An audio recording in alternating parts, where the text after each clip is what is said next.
The Senate Committee on Health, Education, Labor, and Pensions will come to order.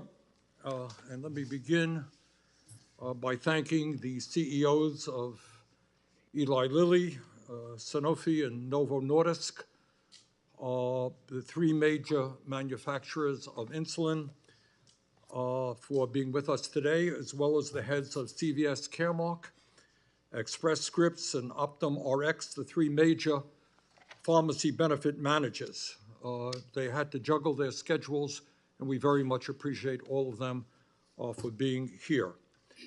I also want to take this opportunity to thank Eli Lilly, Sanofi, and Novo Nordisk for, in recent months, as I think you all know, announcing a substantial reduction in their list prices for some of their insulin products, and this is an important step forward.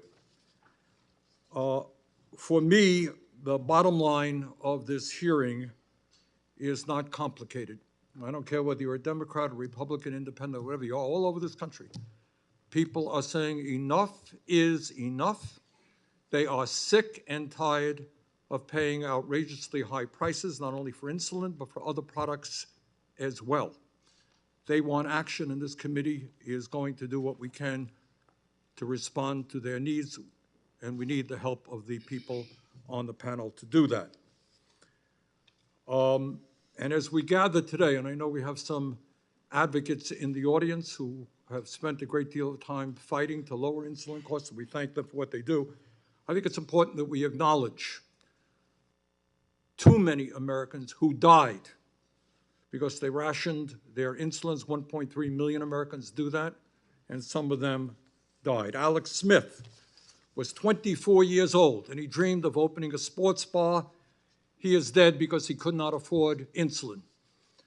Antavia Lee Warsham was 22 years old and worked 2 jobs to support herself. She is dead because she couldn't afford insulin. Alan Rivas was 20 years old and had already lost his home because of insulin cost. This young man is also dead. And these are just a few of many Americans who have needlessly lost their lives because of the outrageously high cost of insulin.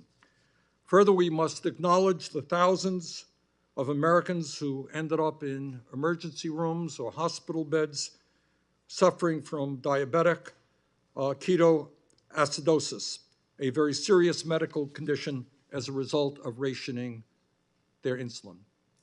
1.3 million Americans in the richest country on earth cannot afford insulin. The committee today is convening for 2 major reasons, in my view, and one of them is a little bit personal. A couple of years ago, I took a trip from Detroit, Michigan to Windsor, Ontario, with a busload of people. You know why I went? Windsor is a beautiful town. That's not why I went. I went with those people in order to purchase insulin in Canada, which they were able to do for 1/10 of the price that they were paying in the United States of America. 1/10 of the price for the exact same product. And I'll never forget, as long as I live, the tears coming out of a mother's eyes because she could suddenly afford insulin. And what I promised them is that they're not going to have to go to Canada or other countries to buy a life-saving product, that in America we can make sure they get it here as well. And secondly, this committee is not only going to be dealing with the crisis in insulin, we're going to do everything we can to end the outrage in which the Americans, our people, pay by far the highest prices in the world for virtually every brand name prescription drug on the market, whether it is a drug for cancer, for heart disease, for asthma, whatever the illness, we end up paying the highest prices in the world. And we want to know why there are Americans who are dying or becoming much sicker than they should because they can't afford the medicine they need. Those are the questions that the members of our panel are going to have to answer today and in the future. Today, 1 out of 4 Americans cannot afford the medicine that their doctors prescribe. That is beyond comprehension. And let's be clear. The high cost of prescription drugs not only impacts the health of individual Americans, but the budget of the United States of America. If we paid the same prices for prescription drugs as major countries around the world were paying, we could save over $1 trillion in 10 years. I know many of my Republican friends concerned about the deficit. I share that concern. Pay the same price as people around the world, you save $1 trillion over 10 years. That's real money. And let's be clear, while Americans pay outrageously high prices for prescription drugs, the pharmaceutical industry and the PBMs make enormous profits every year.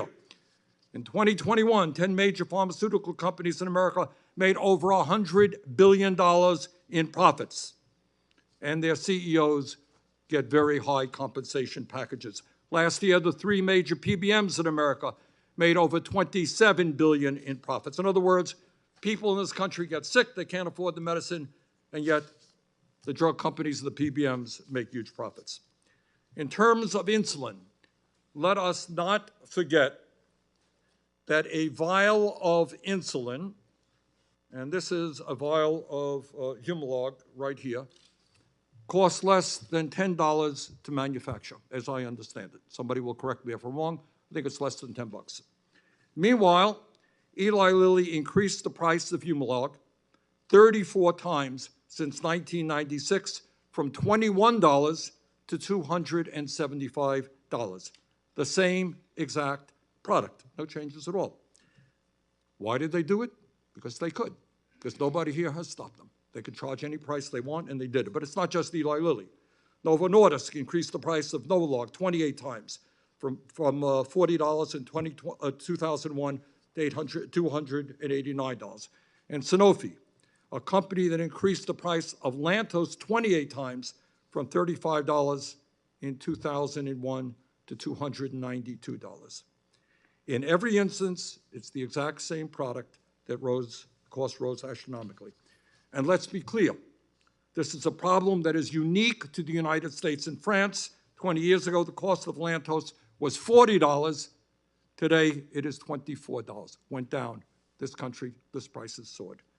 Meanwhile, as insulin manufacturers continue to increase prices, PBMs signed secret deals to increase their profits by putting insulin products on their formularies, not with the lowest list price, but the ones that gave PBMs the most generous rebates. The good news is that as a result of a lot of public pressure, we have recently seen the major drug companies substantially reduce their prices. And that is good news. Eli Lilly announced that it would reduce the price of Humalog by 70%. Novo Nordisk announced that it would reduce the price of Novolog by 75%. Sanofi announced that it would reduce the price of Lantus by 78%. It seems to me our job on this committee is twofold. First, we must make sure that these price reductions announced by the drug companies go into effect in a way that every American with diabetes gets the insulin that you need at an affordable price. And this committee intends to hold a hearing next year to make sure that that is in fact happening. In other words, we just don't want words, we want actions. But lowering the cost of insulin is only part of what we must accomplish. This committee must do everything possible to make sure that the American people no longer get ripped off by drug companies and PBMs. And we've got to ask some hard questions. If Eli Lilly can lower the price of Humalog by 70%, why is it still charging the American people about $200,000 for Cyramza, a drug that treats stomach cancer? $200,000, but that same drug is sold in Germany for just $54,000. Why is that? If Novo Nordisk can lower the price of Novolog by 75%, why is it still charging Americans with diabetes $12,000 for Ozempic when the exact same drug can be purchased for just $2,000 in Canada? If Sanofi can reduce the price of Lantus by 78%, why is it still charging cancer patients in America over $200,000 for Caprelsa, a drug that can be purchased in Japan for just $37,000? These are the questions that the American people are asking. They want to know why nearly half of all new drugs in America now cost over $150,000. Who can afford $150,000. What world are you living in? How does it happen that cancer drugs, which in some cases cost just a few dollars to manufacture, a few bucks to manufacture, you guys are selling for $100,000? Really? Really? Do we not have any consciences, any moral values? So we got a lot of work to do in this committee. And the bottom line is we appreciate the work being done on insulin. We thank all of the advocates out there for fighting, but we got to make sure that Americans can afford the price of prescription drugs. With that, let me introduce Senator Cassidy. Thank you, Chair Sanders. You know, in a sense, this is a culmination of a portion of my life. I went to medical school in New Orleans, did my residency in Los Angeles, and then treated patients in Baton Rouge, each time in a hospital for the poorly insured or for the uninsured. And diabetes was a constant, but also the ability to afford the drug was a constant as well. And it's been interesting for me because I've seen the work that you've done, the technology that you, the drug companies, have put together that have made these medicines more convenient to take and have made it easier for the diabetic to manage her diabetes. So one, a tip of a hat to you. But on the other hand, the ability, as we all know, the ability to afford the insulin is equally important as to the innovation that may have occurred because obviously if you cannot afford the innovation, it is as if the innovation has never occurred. Now, 100 years ago, diabetes was a death sentence. In 1983, when I graduated from the medical school, a lot more difficult to control than now. Not only have we had the medical breakthrough, but we've had you come up with products that have made it easier for the diabetic to manage. I thank you for that.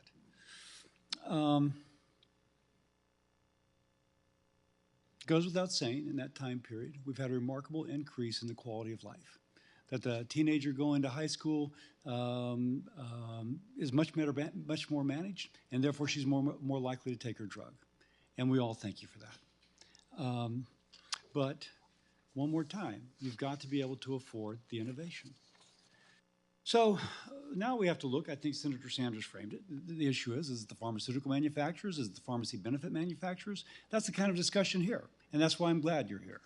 When I go to church and people are pulling on my jacket, they want to know about drug prices. And if they're diabetic, they want to know about what about the price of prescription drugs. And if it's a parent of a diabetic, they're really pulling on my on my jacket. So the PBMs, vertically integrated with the largest insurance companies in the world, managing about 80% of the prescription drug claims. And I've learned to say what I've been told, not what I know.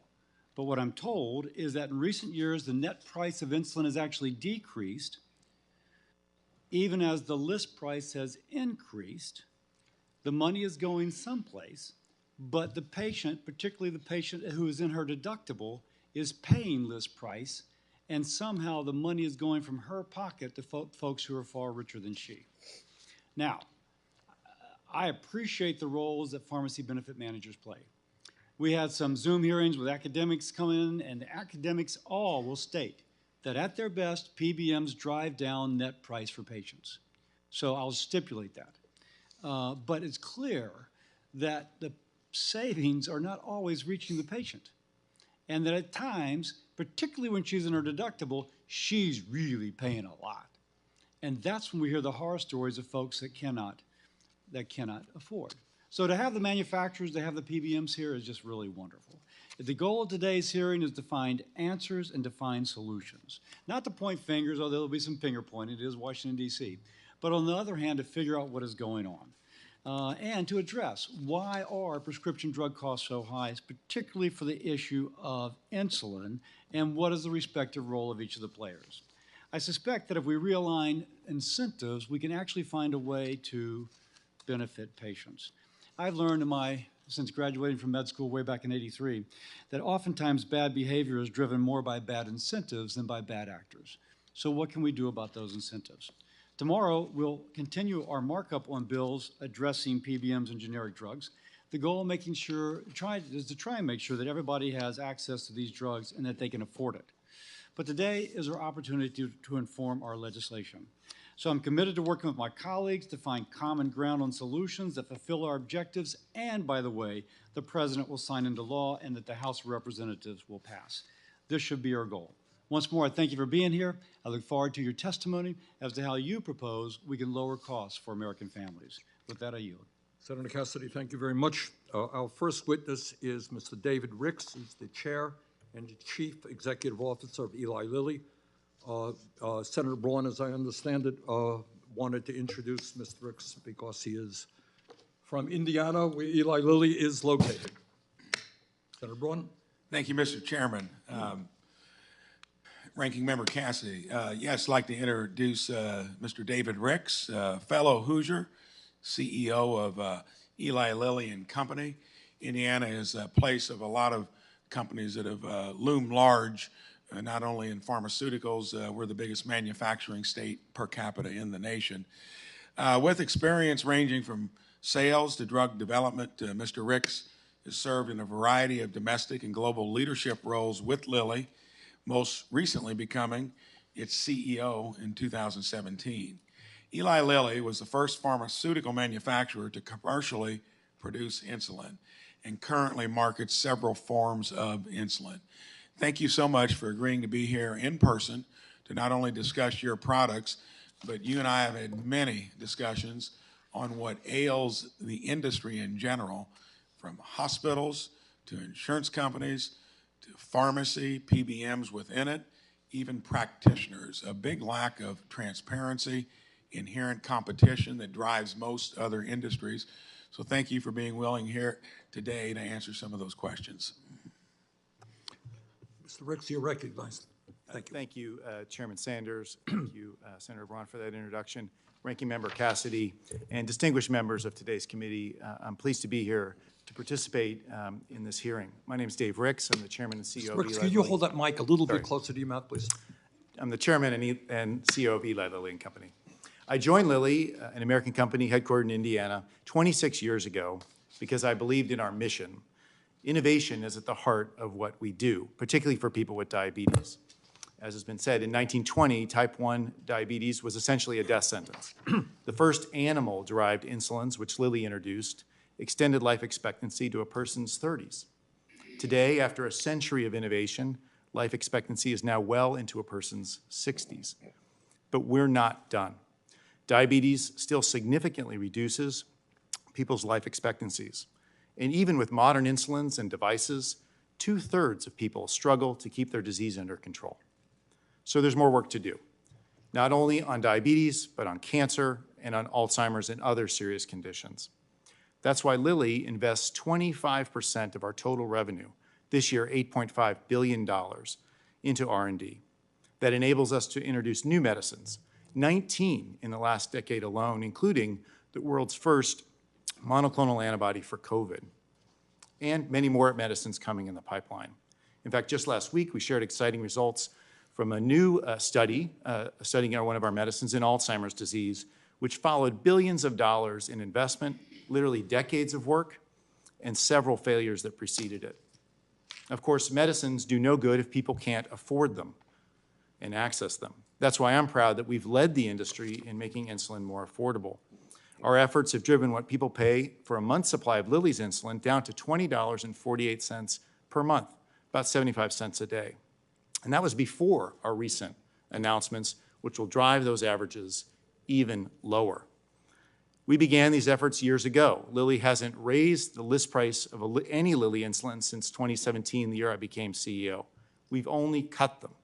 In 2016, we launched Basaglar, the first follow-on biologic insulin in the United States, at a discount to the original brand. In 2019, we launched Lispro, brought a box of it here with me today, a non-branded copy of our leading selling Humalog at a 50% discount. We cut that price to 70%, and then May 1st, it's now $25 a vial. And when the insurance system was not working for some people who need insulin, we were the first company to cap their out-of-pocket cost at $35 per month, now automatic wherever technologically possible. And I believe we're still the only company that will cap all of our insulins at $35 per month. These efforts have saved people with diabetes last year $185 million, and year-to-date about 100,000 people per month, saving about $20 million for those 100,000 people. We've led the way on affordability against the headwinds of a healthcare system that unfortunately can incentivize others to prefer higher list price medicines. Higher list prices allow for higher fees and rebates, which can increase patients' out-of-pocket costs while benefiting employers, insurance companies, and people who don't use medicines. Lilly's Lispro is just one of many examples. Even though it's identical to Humalog and costs 70% less, I've brought boxes of both here, only 1 in 3 people today in the United States have access to the lower priced Lispro, and a preference for higher prices over a lower priced product that's identical should never happen. The list prices for insulin over time gets a lot of attention, but even before our recently announced price decreases, our net price of Humalog, what we take home after rebates and discounts, was about the same as when we launched in 1996, accounting for inflation. Last year, about 80% of our list prices went to pay ever-increasing fees and rebates to companies who don't invent, didn't develop, nor manufacture the medicine. With the remaining 20%, we cover the cost of making and distributing the product, which also supports about 4,000 high-paying manufacturing jobs here in America with full benefits and pensions. We finance our patient affordability commitments and also contribute 25% of that net revenue back into R&D for newer and better medicines, including insulin. So reforms are needed. We need a system that supports both world-leading innovation and lower out-of-pocket costs for Americans. Those reforms must help patients at the pharmacy counter while also incentivizing U.S. companies to continue investing in world-leading amounts of R&D, which results in Americans having access to more and newer medications than any other country in the world. We're ready to continue to do our part at Lilly, and we're confident policy solutions are both simple and achievable. Thanks for having me today. Mr. Ricks, thank you very much. Our next witness is Mr. Paul Hudson, who's the Chief Executive Officer of Sanofi. Mr. Hudson, thanks for being with us. Chairman Sanders, Ranking Member Cassidy, members of the committee, thank you for the opportunity to be here today. I'm here to talk about what I hope is our shared goal, to deepen our understanding about how the healthcare system works and what can be done to improve it for patients. It's also an opportunity to dispel some misconceptions. For example, insulin is sometimes described as a 100-year-old drug. But much like the cars bear little resemblance to the Model T, today's insulins are the result of years of research that have delivered significant improvements to patient outcomes and quality of life. At Sanofi, delivering transformative medicines for patients is our strategic imperative, and it's a role that we in the innovative biopharmaceutical industry uniquely play for society. Shortly after I arrived at Sanofi, I committed to refocus our research and development on medicines with the potential to deliver first-in-class and best-in-class treatments across areas of unmet need. Today, I'm very proud of the progress we made in support of these goals. Earlier this year, we announced positive results from a phase 3 study in COPD, the third leading cause of death worldwide. If approved, this medicine will be the first innovation for patients suffering from this disease in over a decade. This fall, we anticipate the approval for the first immunization against RSV disease for all infants. With this immunization, the burden of RSV on providers and its toll on families may never happen again. Finally, we also recently launched Tzield, the first medicine proven to delay the onset of type 1 diabetes. Over the next 15 months, we will learn the results of another 36 clinical studies, each with the potential to become a first or best-in-class medicine or vaccine. But these advances mean nothing if patients can't get the medicines they need. This is why I'm equally proud of Sanofi's long-standing commitment to affordability. We are transparent about our approach to pricing, including limiting our price increases, making medicines affordable through our patient assistance programs, such as capping out-of-pocket costs on insulin at $35 for the uninsured, and launching low-price versions of our insulins. We recently announced our decision to reduce the list price of Lantus by 78%. This was not the first time we've offered a low-price medicine to the system. Unfortunately, each time these medicines have received very limited coverage, resulting in limited benefits to patients, because the system is largely driven by the financial structure that links rebates and fees to the list price. For all the focus on the price of insulin, The list price is not the amount the system pays. In 2022, 84% of our gross insulin sales were returned to the system as rebates and fees. 84 cents on the dollar. In fact, since 2012, the average price of Lantus for commercial insurance and Medicare Part D plans has dropped by over 50%. Yet out-of-pocket costs for people in these plans has increased by 45%. Today, the average amount the system pays for Lantus is lower than it was when it launched in 2001. Simply stated, while competition is working to drive down insulin prices for the system, those savings aren't reaching many patients. Why aren't patients benefiting from the lower prices at the pharmacy counter? Well, today there are just 3 players in the system that cover 80% of American lives. These consolidated entities encompass pharmacy benefit management, health insurance, specialty pharmacies, and group purchasing organizations. This vertical integration gives these corporations near total control over the products that patients can access and the price they have to pay. And each of these integrated entities benefits from the selection of high-priced products on formularies because the rebates and fees they receive are calculated as a percentage of the list price. I know the committee is actively looking at solutions. We welcome changes that will make the system work better for patients while protecting the innovation ecosystem that allows new miracles to be developed and delivered to patients. We've contributed in the past, and we're willing to do so again. It starts with a holistic approach that fixes the misaligned incentives that drive the system's preference for high list prices, specifically delinking fees from the list price and requiring rebates to be used to lower prescription drug costs for patients at the pharmacy. Otherwise, I simply worry that policy reforms will do little to help patients. Thank you again. I look forward to answering your questions. Mr. Hudson, thank you very much. Our next witness is Mr. Lars Jørgensen, who is the president and CEO of Novo Nordisk. He is going to be speaking to us virtually from, I'm not sure, Denmark. Is that where you are now? Yes. All right. Thank you very much, Mr. Jørgensen, for being with us. Chairman Sanders, Ranking Member Cassidy, and members of the committee, thank you for the opportunity to speak today on behalf of Novo Nordisk. Our mission is to pioneer scientific breakthroughs and ultimately cure the diseases we research.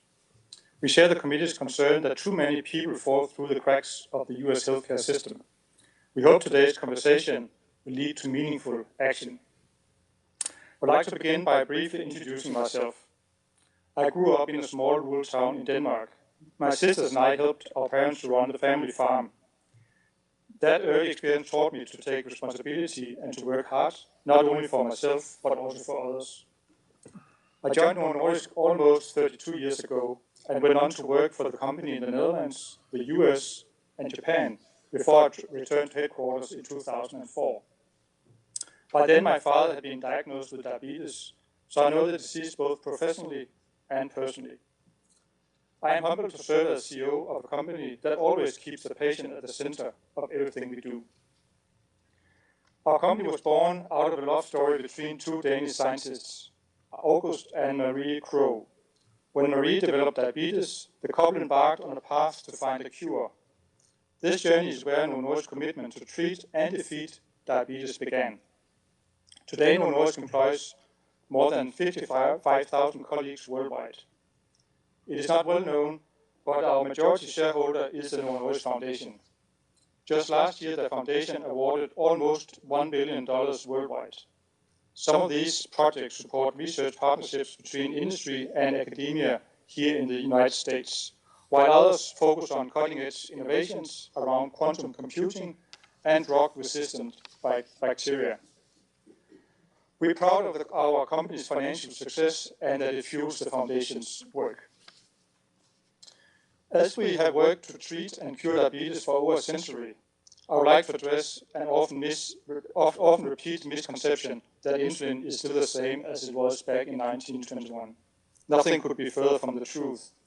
100 years ago, patients were supplied with a large reusable needle, glass syringes, and a whetstone to keep the needle sharp. They boiled the needle between uses, and insulin had to be injected repeatedly throughout the day and night. Early insulin saved lives, but it was difficult to use and came with serious risks. While advancements in insulin may seem minor or insignificant to those of us who do not have diabetes, patients tell us how our innovation have meaningfully improved their lives. We also know that no matter how pioneering a drug might be, it can only help patients when it is accessible and affordable. No one who needs insulin should have to ration or go without it because they cannot afford it. That should never be the case. Novo Nordisk has worked hard to fill the gaps of the US healthcare system, but we know the problem remains. That's why we are all here today. Patients too often find themselves trapped by a healthcare system with a misaligned economic set of incentives. It's a system where more and more dollars flow to insurers, the newly created subsidiaries, so-called group purchasing organizations, and the PBMs, but not to patients. We now pay on average 75 cents of every dollar of medicine we sell. And this money goes back to the middlemen to ensure that our medicines remain available to patients. Every day we ask ourselves, what more can we do for patients? What we can do is to try to fill the gaps for those the system has left behind.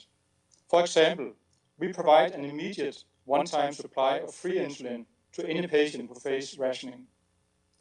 We provide a long-term supply at no cost for Americans in need whose household make less than 400% of the poverty line.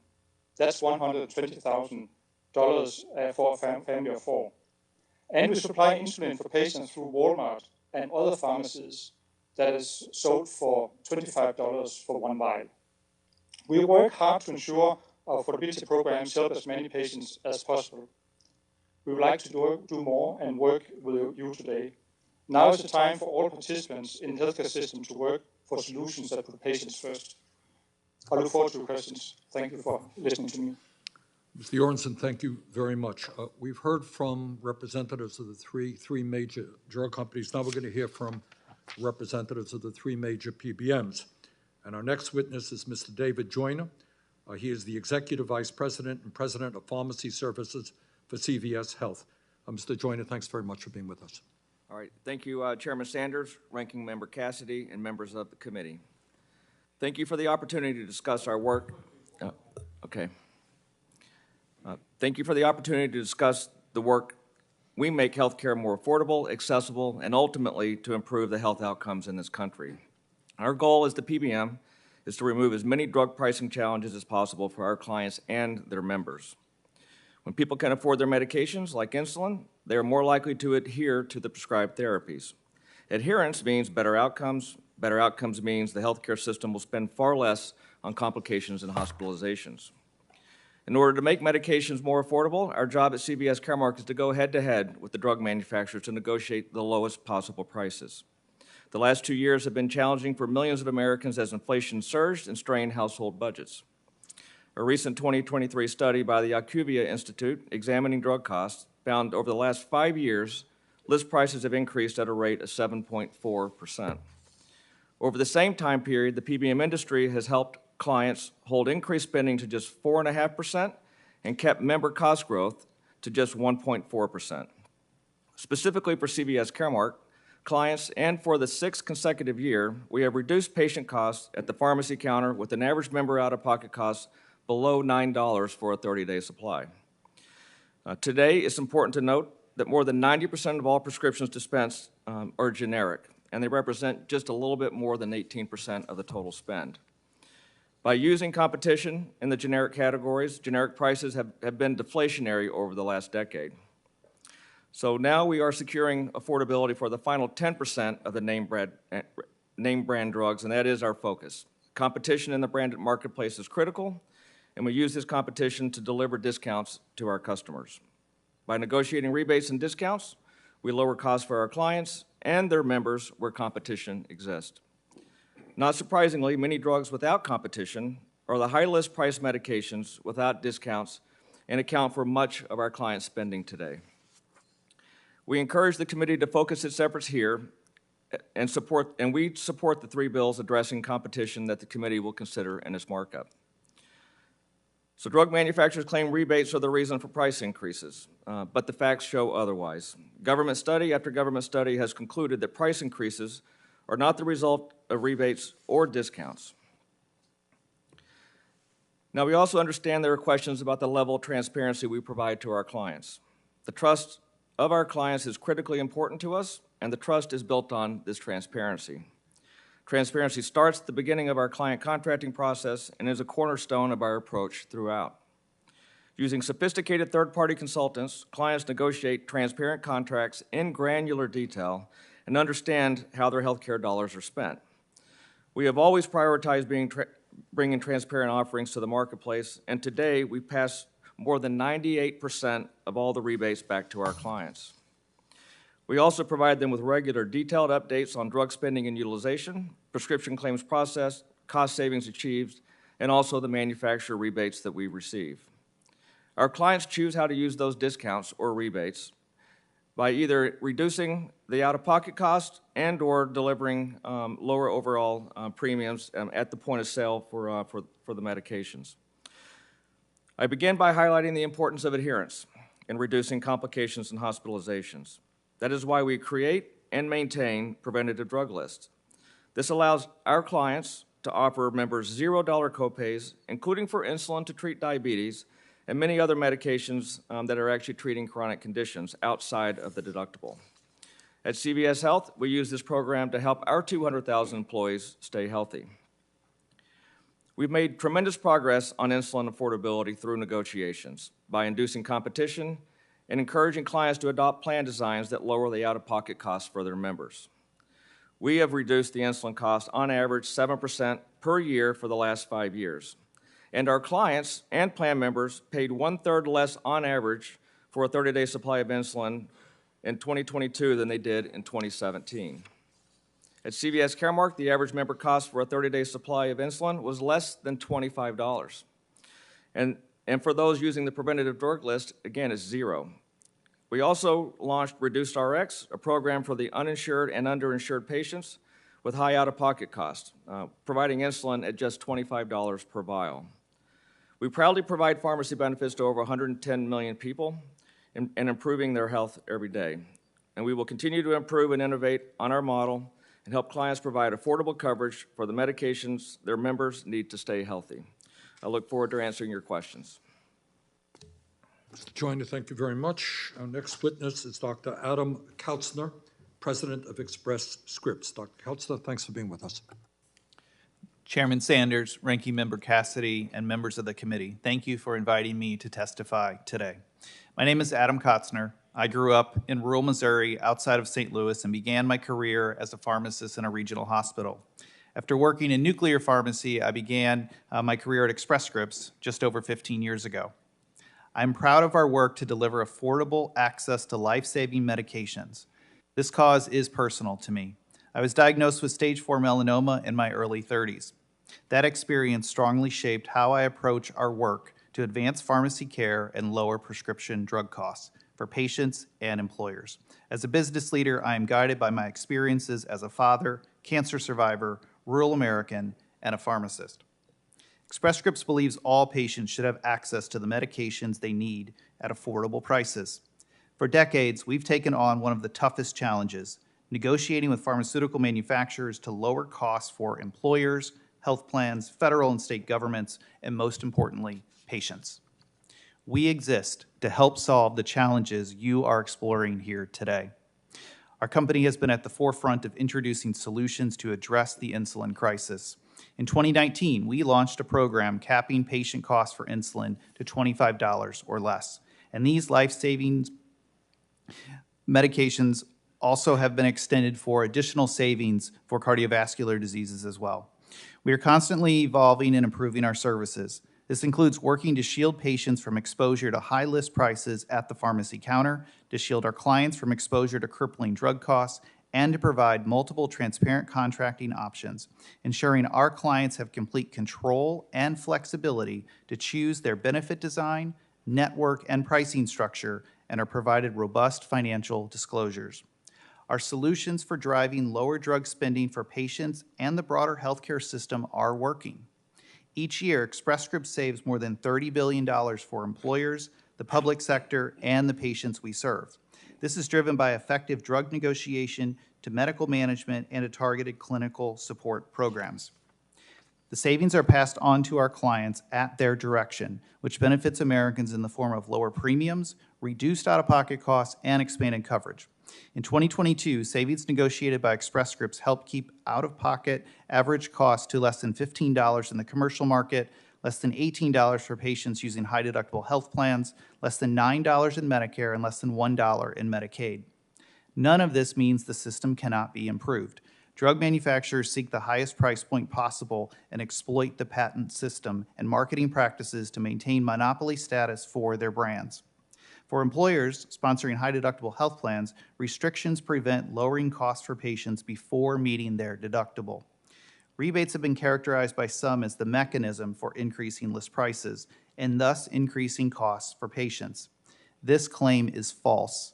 Rebates are discounts we negotiate to lower prices. More than 95% of our rebates are passed to Express Scripts clients, which benefits Americans in the form of lower premiums, reduced out-of-pocket costs, and expanded coverage.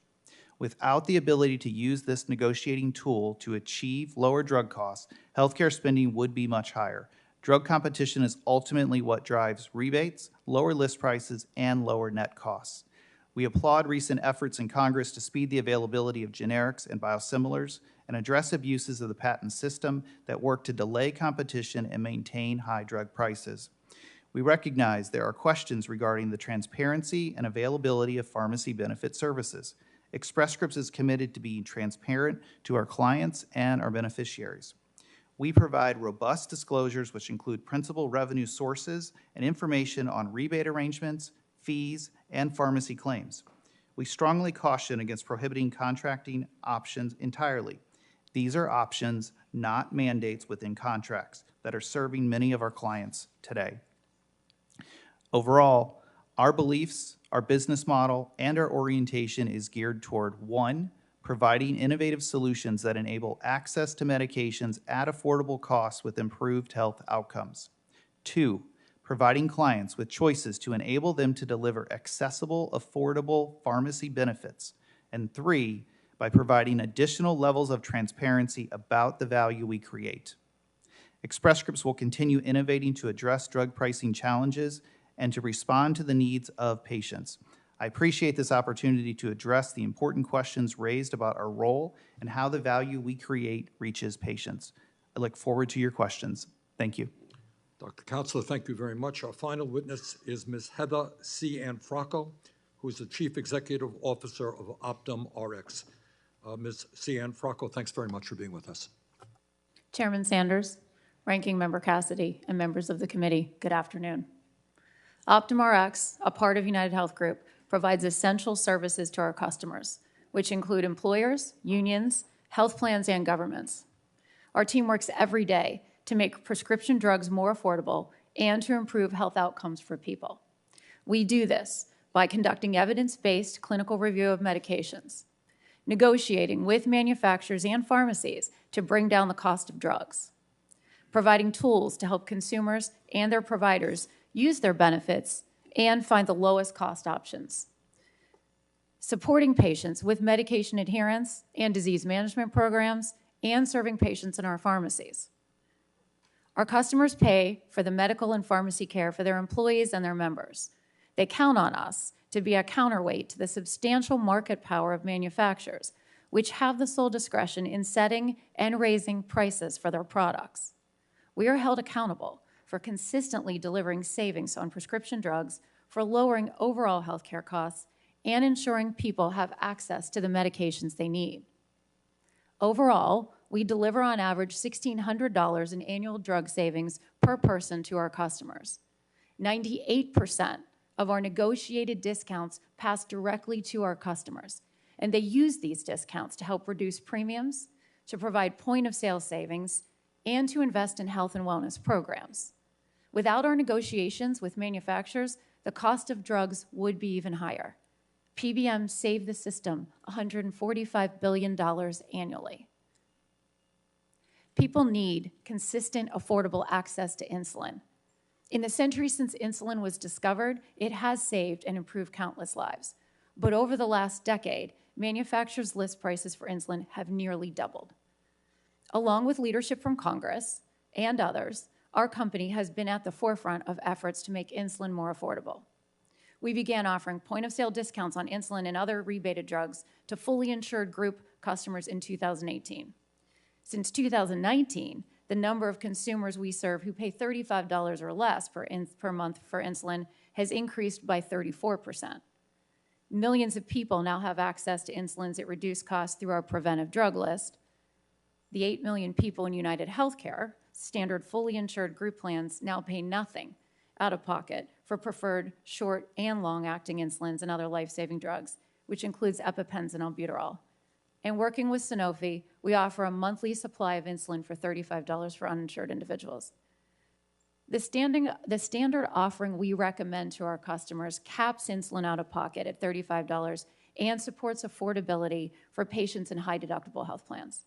And as a result, our 1.7 million consumers who take insulin now pay an average of $22 per month, and our efforts are ongoing. We also welcome the recent announcement by the 3 largest insulin manufacturers to lower their list prices on some insulin products.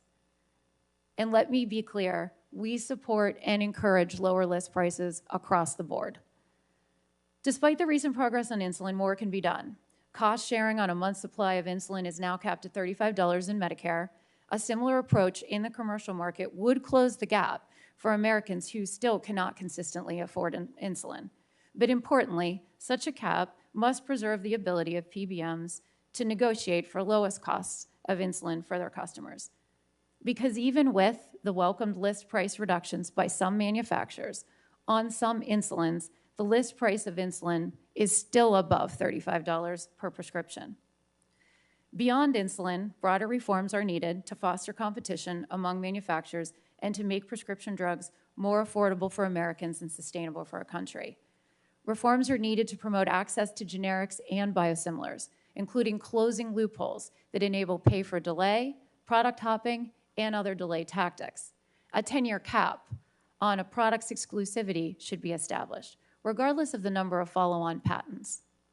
And public policy should also support more value-based arrangements to ensure that resources are focused on the treatments that deliver the best outcome for patients. We appreciate this opportunity to share our perspective with the committee. Our company will continue to do our part to make insulin and all prescription drugs more affordable and to improve the health for all Americans. I welcome any questions you may have. Thank you. Ms. Gianfranco, thank you very much. We're now going to begin questionings, and I'll begin it. And let me start off by saying, if somebody in the real world is watching this hearing, they've heard every single person from the drug companies and from the PBM say, we are working tirelessly to lower the cost of prescription drugs, just knocking our brains out. And yet, at the end of the day, 1.3 million Americans are rationing their insulin. People have died. People end up in the hospital. And you're working night and day to lower the cost. And all over the world, people are paying a fraction of the price, not only for insulin, but for other products, drugs, than we are paying. So I'm going to, and I would appreciate very brief answers because we don't have a whole lot of time up here. So let me start off with Eli Lilly, and I'm going to go down the line here.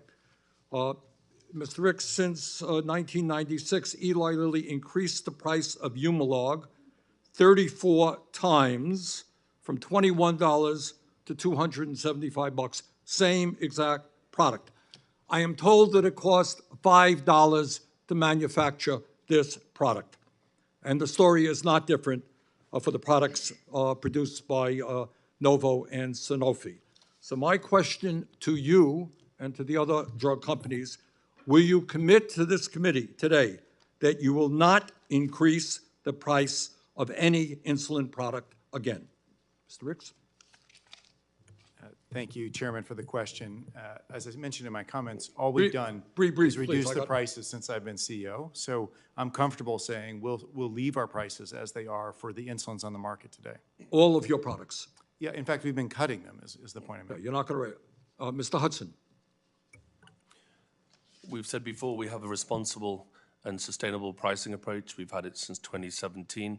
Net prices continue to fall, and the net price for insulin today for Lantus is lower than it was when it was launched in 2001. So I'm hearing from you that you will not increase the price of any insulin product again? To repeat myself, we have a responsible pricing policy, the standard in the Yes or industry. no would be the better answer. We have a responsible pricing policy. We've set that since 2017. All right.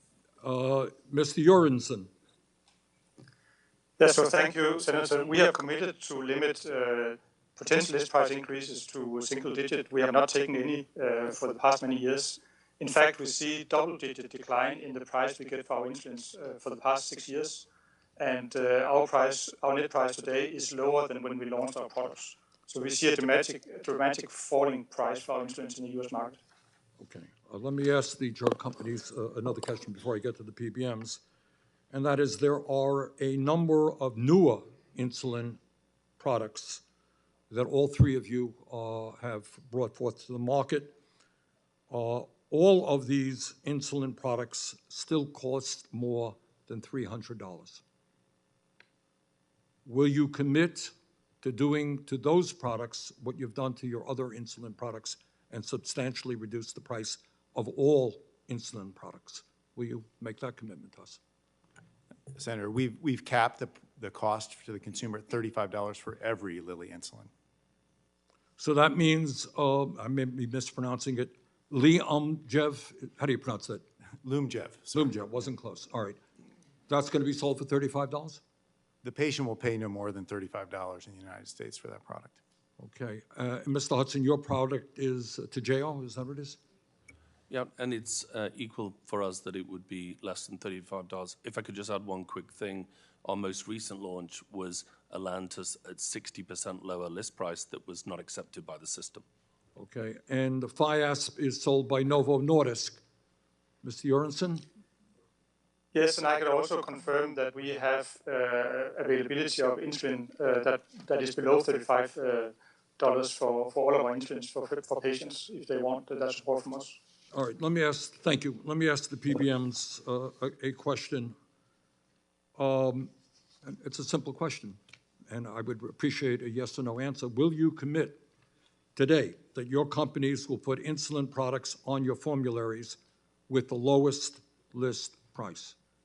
Mr. Joyner? We will commit to put the lowest cost product on our formulary, net of discounts and rebates. So whether it be the low list price or the high list price, our job is to deliver the lowest net cost, post-discounts, discounts off of high and or low list price. Dr. Kautzner?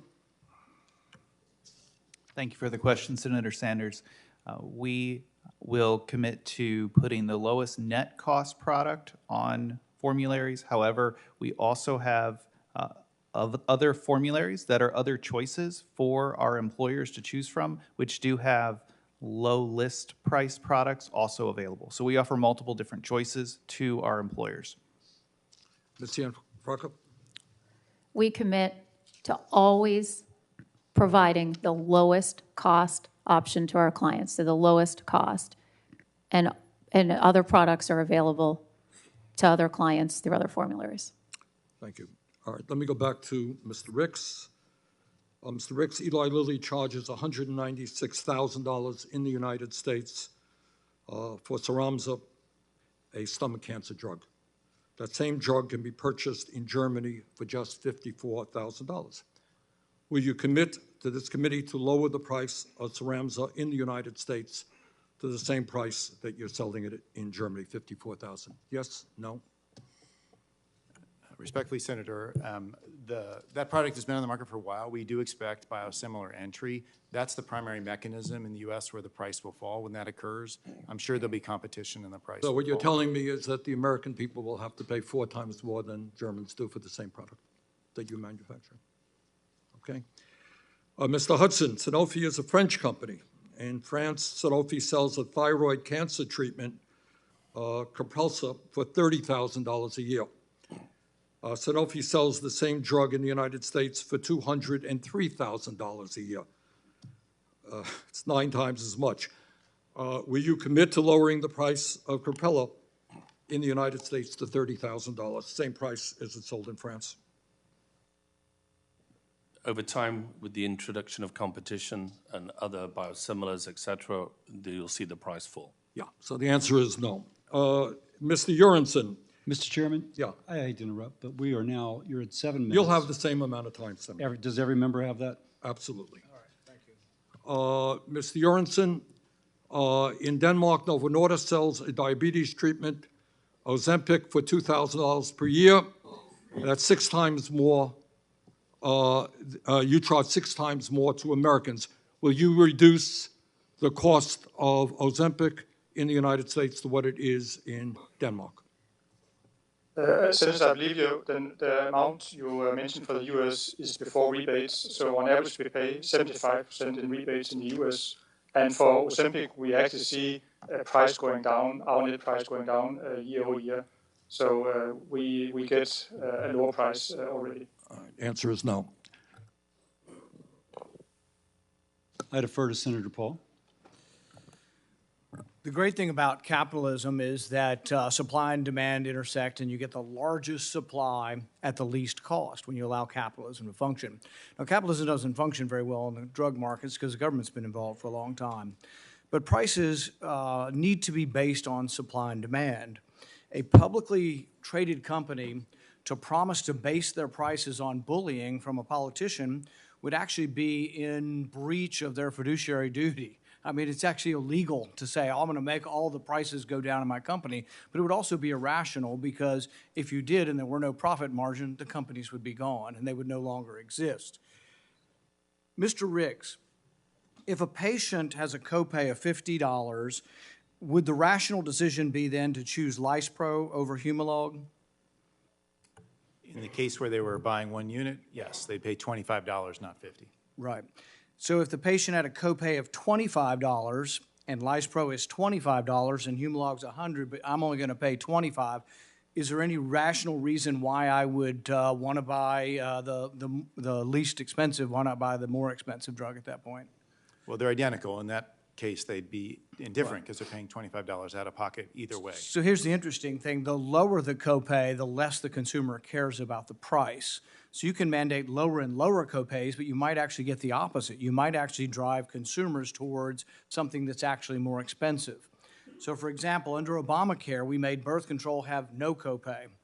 So there's no copay for birth control, but if you look at the price of birth control as it became free, the demand became enormous or greatly enhanced, and so the prices went up. From 2013 to 2019, you had a 3-fold increase in the price of birth control. So the most important thing is we think things through. We all want lower prices, but if you want to mandate lower co-prices for things, you may well get the opposite because you're taking away the consumer from the equation. Now, the consumer's only involved in drug prices through the copay or the deductible. And so much of healthcare, 80, 90% of it's beyond that. And so how do we lower co-prices or we lower prices for drugs? People hire an intermediary. Dr. Kautzner, does anybody hire you, what businesses, labor unions, because they want higher prices? Absolutely not, Senator. If you didn't provide lower prices, would they hire either another PBM or do it on their own? So we exist in a highly competitive market. So if we didn't deliver the value that we commit to our clients, they would certainly go elsewhere. So it's quite confusing. We want to blame PBMs for everything, but why do people hire them? No one's forcing anybody to hire them. So as I understand, the companies represented here represent tens of thousands of businesses who voluntarily come to you and hire you. They pay you and you make a profit. So your profit, is it exorbitant? Is your profit, Ms. Cianfrocco, is your profit greater than the drug company somehow? Senator, our margin is 4%, roughly 4% for the services we provide to all of our clients. So that's about like Walmart. I mean, I'm surprised we don't have Walmart here today to beat up on Walmart. We're all unhappy, but we have to be rational about what we're doing. So spread pricing, everybody's like, oh, this terrible spread pricing. Dr. Kautzner, do you offer spread pricing and also pass-through pricing? Yes, Senator, we offer both options to our clients today. Roughly 1/3 choose spread pricing, 2/3 choose a pass-through type of model. They choose spread pricing in order to have predictability on their pharmacy benefits, so we shield them from incremental costs because we effectively provide them with a guarantee or a lock-in on price. Which is more expensive, spread pricing or pass-through pricing when you offer it? So we're agnostic to the type of pricing that we offer. It's more for the No, but when you client to offer make it, that there's a decision. price. Is spread pricing cheaper or more expensive than pass-through pricing if I'm a customer? Generally, they're going to be roughly equal in price or cost. Ms. There may be. Franco, same question. You're referring to spread pricing as the mechanism where a client pays one price for all the pharmacy claims adjudicated. It offers predictability. In often cases, it offers controlled pricing and can be less expensive than if they pay every claim in a pass-through model, but both are offered to our clients. This needs to be pretty clear, and people need to think through. We have a bill before us to ban spread pricing. So at least one of the companies, and I think others have said this, spread pricing is less expensive than pass-through pricing. So we're going to ban the cheaper form of buying your drug insurance. Why would we ban the cheaper form? It sounds like if you ban the cheaper form, you might get the opposite result of what you're intending. You might actually get higher prices. Not to mention why we should be banning any of this, but is there a possibility you ban spread pricing and then people decide to add more of a fee on the pass-through pricing? Because, see, their obligation is to their stockholders, and they're legally bound to make a profit. So if you tell them they can't make a profit here, wouldn't they have to try to make a profit somewhere else if they're going to please their stockholders? But the thing is we haven't thought this through. We're angry. Everybody's angry. I'm angry. I've gone to the drugstore before and seen something for $1,600 in acne cream. So we're angry. But why is it so obscure? Why is it different than electronics? Why is it different than buying a car? Why is it different than a lot of expensive things? Because we've made it opaque through all of these different things that we've mandated. In the 1930s, we passed antitrust law, the Robinson-Patman Act, and we made it illegal to pass through discounts based on volume. And then we had a court case in the 90s that says you have to move market share and all these complicated things to get these rebates. But the bottom line is, in a free society, rational thinking, labor unions and businesses and health organizations are choosing a PBM. Why are they choosing a PBM? Do you think they want higher prices? And if a PBM is gouging, then why don't they go to another PBM? There's like 70 some odd PBMs. And yet we've got it in our heads somehow we're going to forbid this. So in the LicenPro example, Dr. Couchner, so what happens to that? If we have a $25 copay and you got $100 Humalog and you got a bigger rebate and you're going to make more profit on the rebate, are you keeping LicenPro off of your list, or can I get LicenPro if I'm a business and I have people who are diabetic in my business? Thanks for the question, Senator. So our focus is on lowest net cost of the product, and so that's where we're focused the most. And as we all know, all insulins are not created equal. We actually separate insulins into 3 different categories as well. But our focus is lowest net cost to patients. Let's say they were equal. You had Humalog and LicenPro. It's the same thing. And LicenPro is $100, and you get a $75 rebate to make it $25. So now we're equal price to the business you're selling your plan to, but there is more rebate. Does that mean you're excluding LicenPro from a list that if I'm a business, is it somehow working that way to exclude cheaper generics is my question. Our focus is on where lowest net cost is available for products. So I think there is a possibility, and I think that might be one complaint. There is a possibility of this. However, here's the rub. They are still giving you the lowest net price. And so if you say, well, gosh, the generic, I'd rather have the generic, it's underneath the copay. So it's outside of what the negotiation is. And so that's the only way it's going to make a difference to the consumer. But actually, I think that in the long run, as we look at it, the net cost is still what we're looking at. And so when everybody shakes their head and says, oh, the net cost, the list price mean absolutely nothing, the same way they mean nothing in medicine. But the thing is, we got this complicated thing. This isn't capitalism. We got this because of antitrust laws in the 30s. We got this from a court case based on the antitrust law in the 90s. And we have this complicated system. But instead of trying to unravel the complications we put on the market, what we're asking is to ban certain contracts. So I think what you're going to have in the end is you're going to have the unintended consequences of doing something, trying to make things better, and actually make the situation worse. Senator Paul, thank you. Senator Baldwin. Thank you, Mr. Chairman. Thank you to our witnesses today. In preparation for this hearing, I was reflecting back a few years when this very committee had held several hearings on drug prices, and we had panels not totally unlike the one we have today, with representatives from PBMs and representatives from drug companies, and a lot of finger pointing. And I remember a few weeks after those hearings having then Secretary of HHS Alex Azar in front of us, who was formerly associated with a pharmaceutical company as an executive. And I was reading a letter that I got from a constituent. It was a father, two sons, both with juvenile diabetes. And he was talking about just how much the family had to spend each month to keep his sons healthy. And at the end of sharing that letter, I said to Secretary Azar, or asked, what should I tell my constituent about why these costs are so high? And he said, it's complicated. That's what he said. It's complicated. That's not an answer I can provide to my constituents who struggle with this. And there was just a discussion by one of my colleagues about opaqueness and lack of transparency.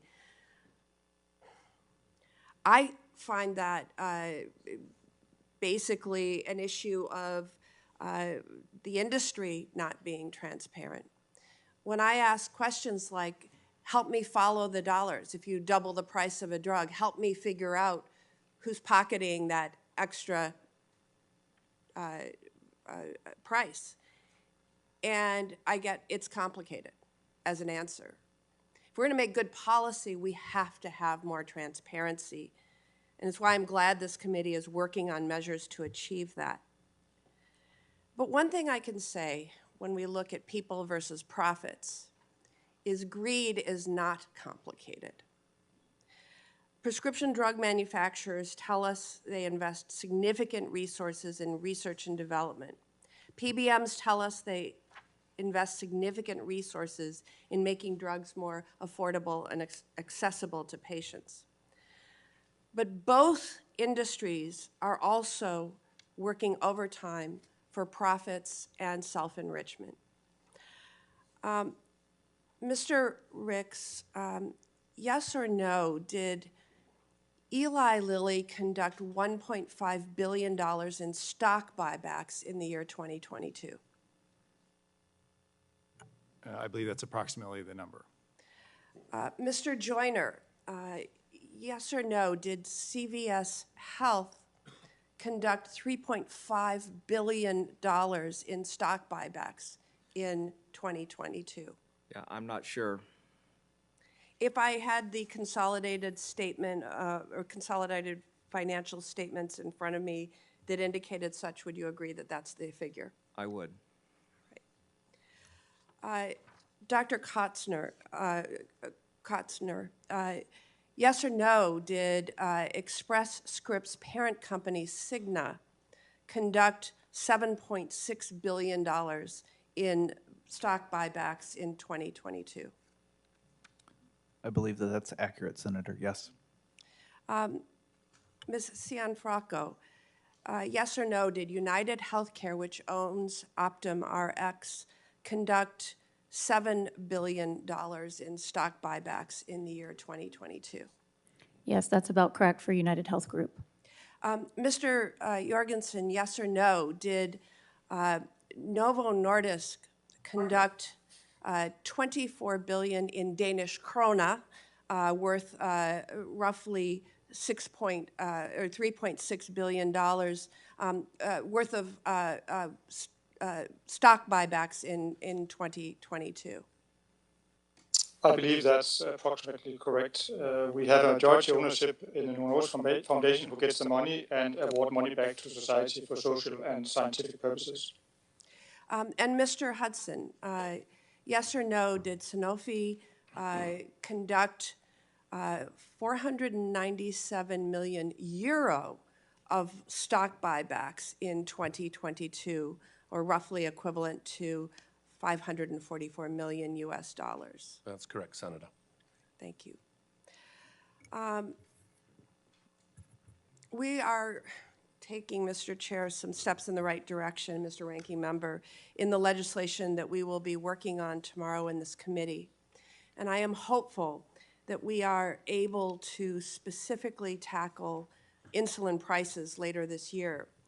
But we can't ignore the business practices of the companies that have come before us today. Part of how we tackle drug prices relates to that need to get transparency and that need to take on the aspect of greed. Thank you very much, Senator Baldwin. Senator Cassidy. Yeah, I'll go ahead and take my questions now. I agree with some of what my colleague Senator Paul said regarding the adverse, the kind of paradoxical effect of decreasing rebates, but I differ with them on spread pricing. Now, Mr. Kotzner, looking at your testimony, I noticed that you were not as, kind of hesitated when he asked if it's cheaper to do spread pricing versus a fee. Looking in your testimony on page 20, you speak about your pass-through pricing models, and you say clients pay exactly what Express Scripts pays pharmacy for a prescription in this particular model. Clients receive 100% of the drug rebates that the Express Script gets, and clients pay one simple fee.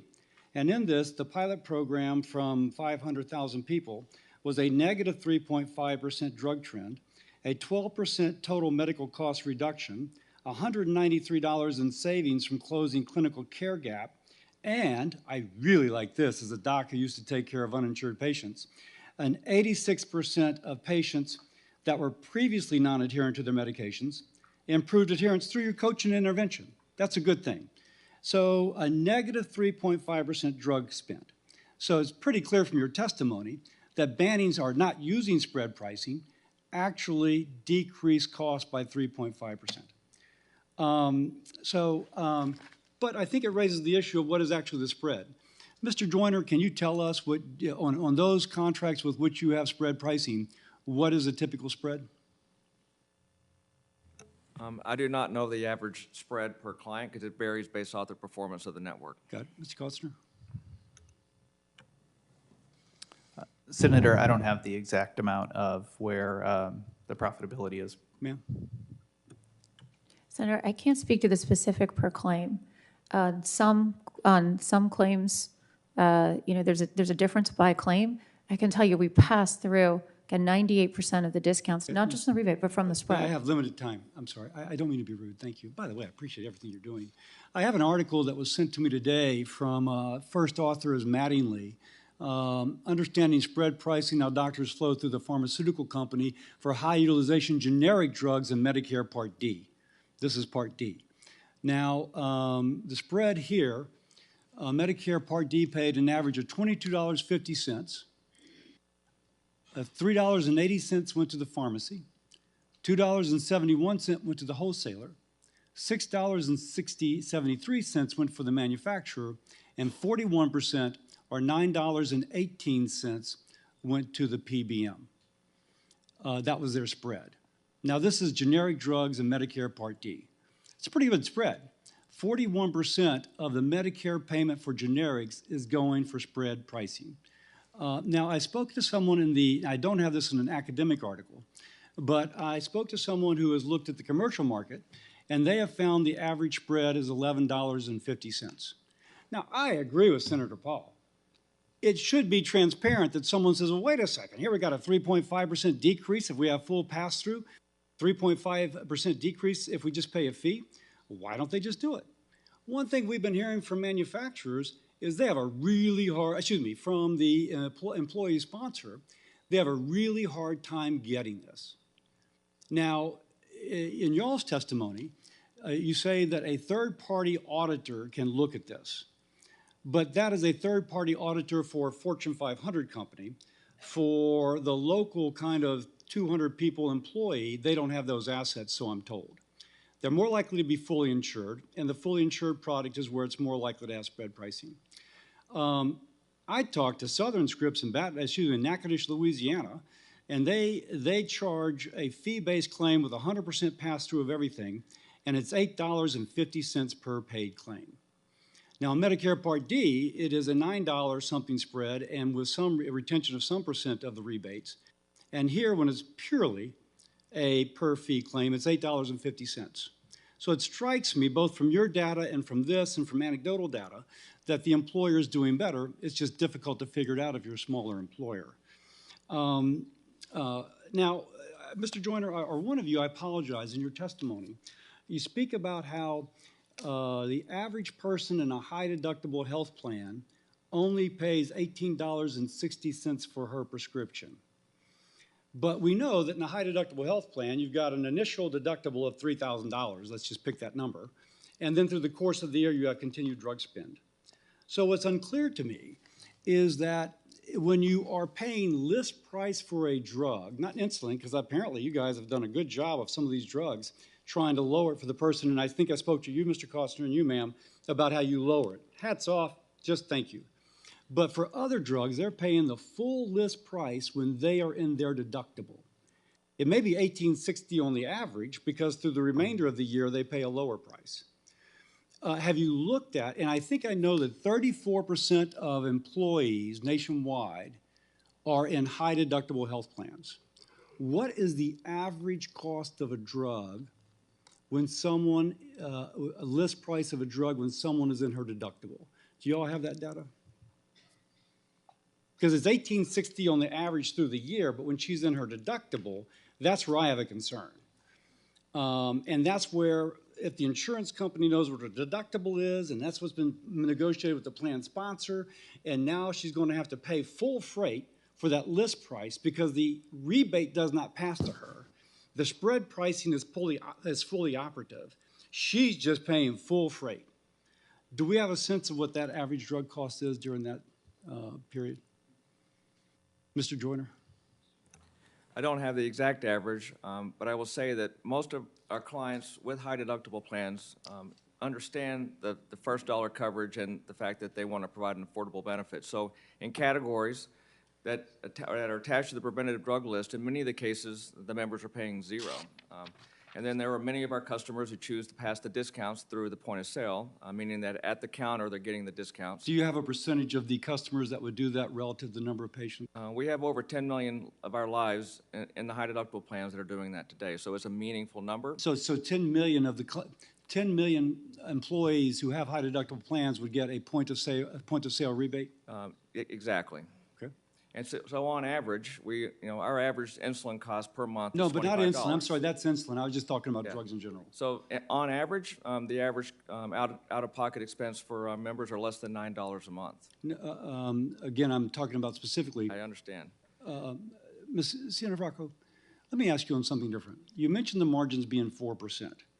Is that net of expenses? I assume it is. Yes, Senator. Final margin for roughly 4%. Now, what I've learned is that there's a lot of vertical integration where there's a GPO or rebate aggregator, others providing data analytics, et cetera, but they're all vertically integrated within the same insurance company, the same pharmacy benefit manager.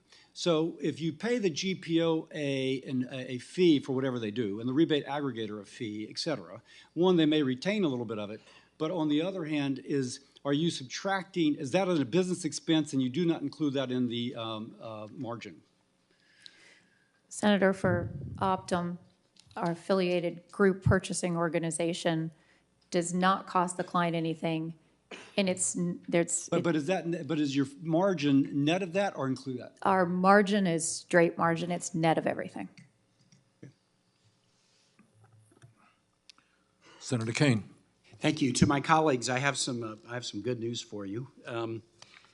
In Virginia, there's a company called Civica. It's a nonprofit pharmaceutical company that has taken over a closed pharmaceutical manufacturing company and reopened it as a nonprofit to bring both low prices but also transparency to prescription drugs.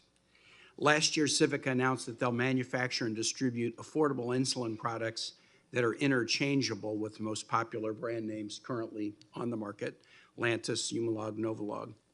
Civica's insulins will be available to consumers at no more than $30 per vial or $55 for 5 pens. No rebates, no opaque discounts, a price everyone can count on.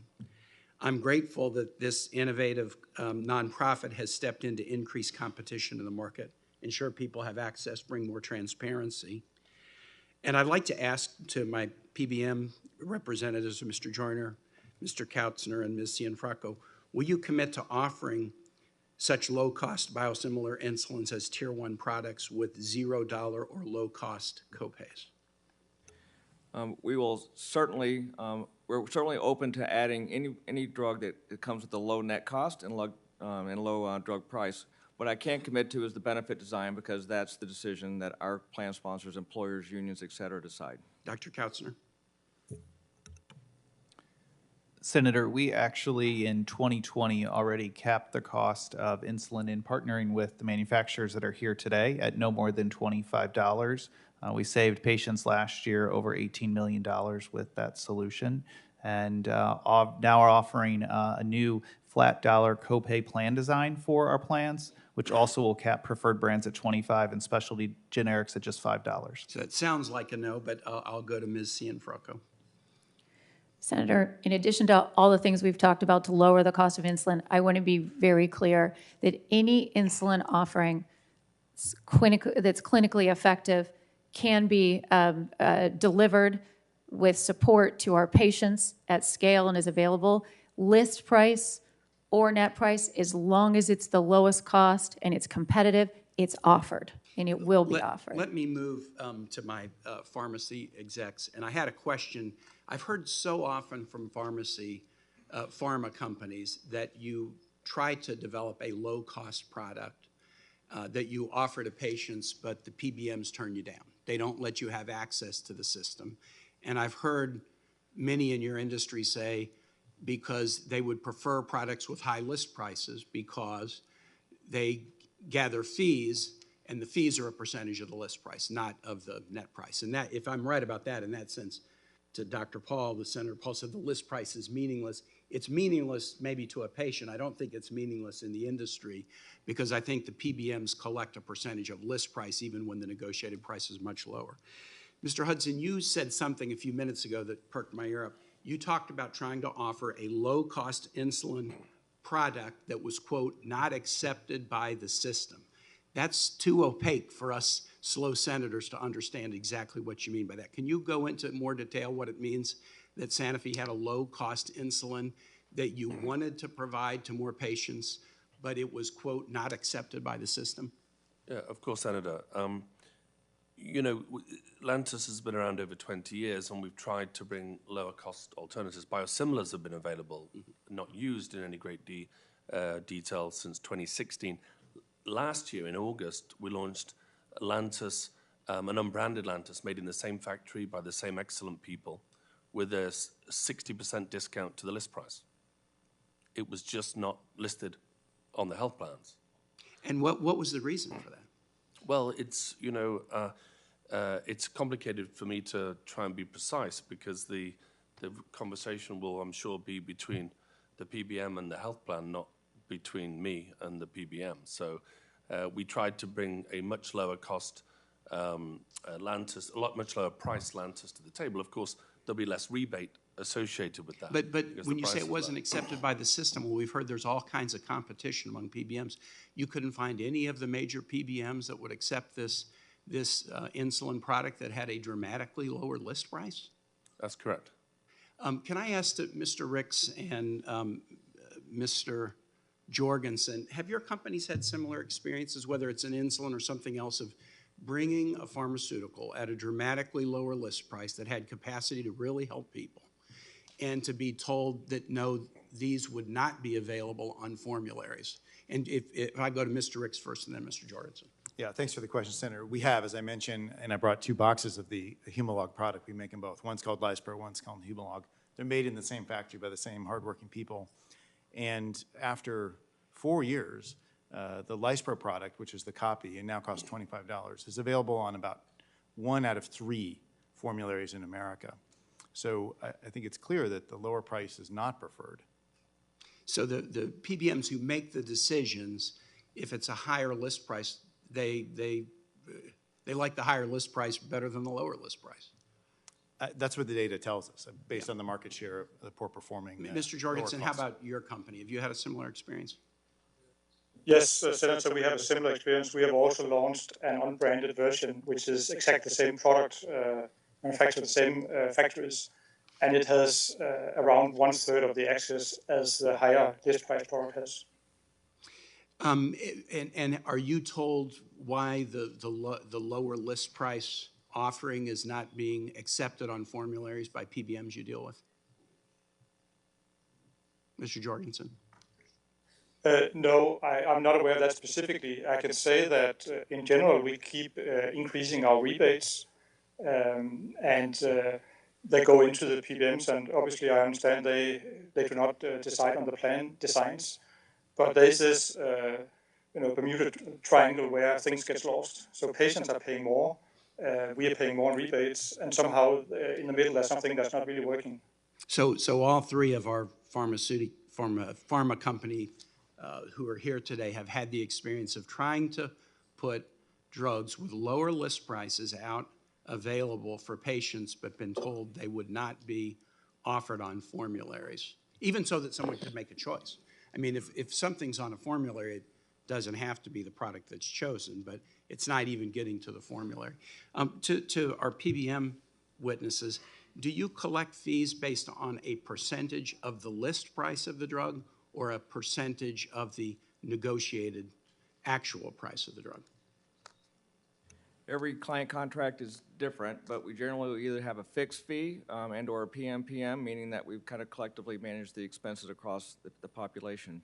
If I could go back to the But let me just, though, so you do not have any fee structure in your company where you collect a fee based on a percentage of the list price? We certainly may have a few in our client base. Dr. Kotzner, how about you? Do you collect fees based on a percentage of the list prices of drugs that are on the formulary that you manage?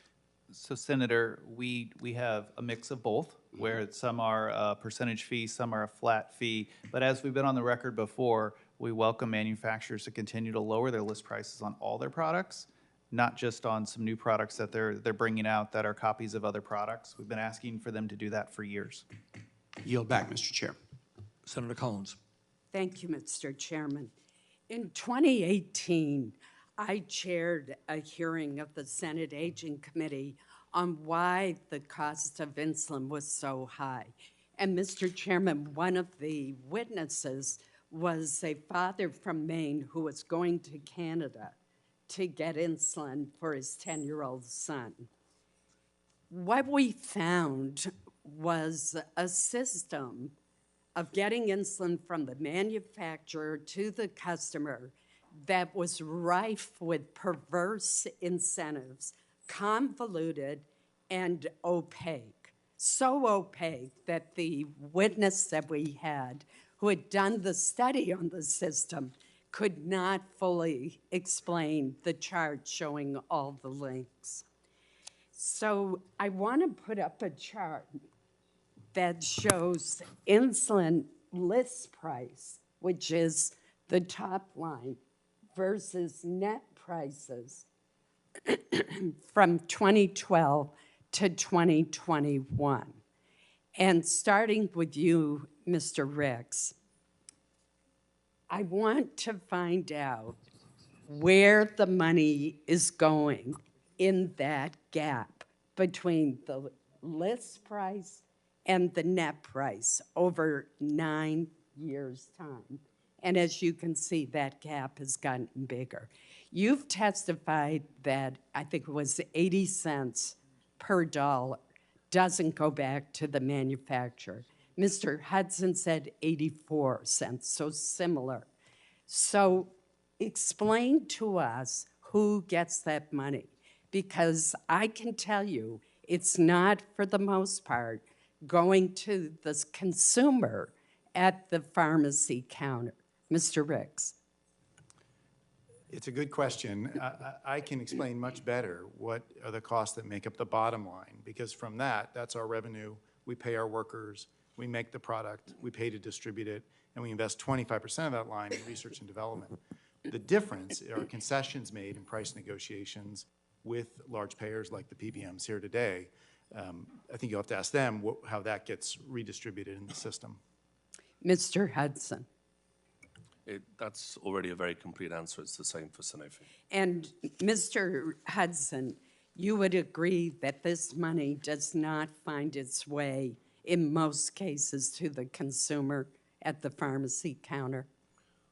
I would agree. I mean, over the last decade, the list price has increased over 50%, but the out-of-pocket expense, what somebody's paying at the counter, has increased 45%. So it's, on average, not making its way to the counter for the person who's trying to make a choice between groceries and medicines. So I think we have a very strange system here, because, to say the least, because most of us would think that the rebate, the discount that is negotiated by the PBMs would largely benefit the consumer at the pharmacy counter. But in fact, it goes to the PBMs themselves, and it goes to the plan sponsors. That could be an insurer, that could be a large employer with an ERISA plan, but it's not making its way down. So the insurers will tell you that, well, we use it to moderate rates, to keep rates lower for everyone.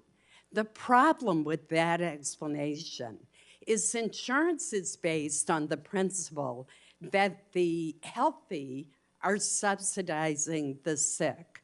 What we're doing is turning this on its head. So in order to lower the premiums for the healthy, we are not passing on the savings to the sick. Mr. Ricks, would you agree with that? I agree that happens frequently, and I think particularly where Senator Cassidy was going with the high deductible phase in particular, where patients are exposed to full list pricing, there's an enormous difference between what the system pays and what they've paid, and that creates a surplus that's supporting premiums or other things. So I want to ask our three PBM representatives. Mr. Joyner, who owns your PBM company? CVS Health. And isn't there a connection also to Aetna, the large insurer? That's correct. And Dr. Kuzner, who owns Express Scripts?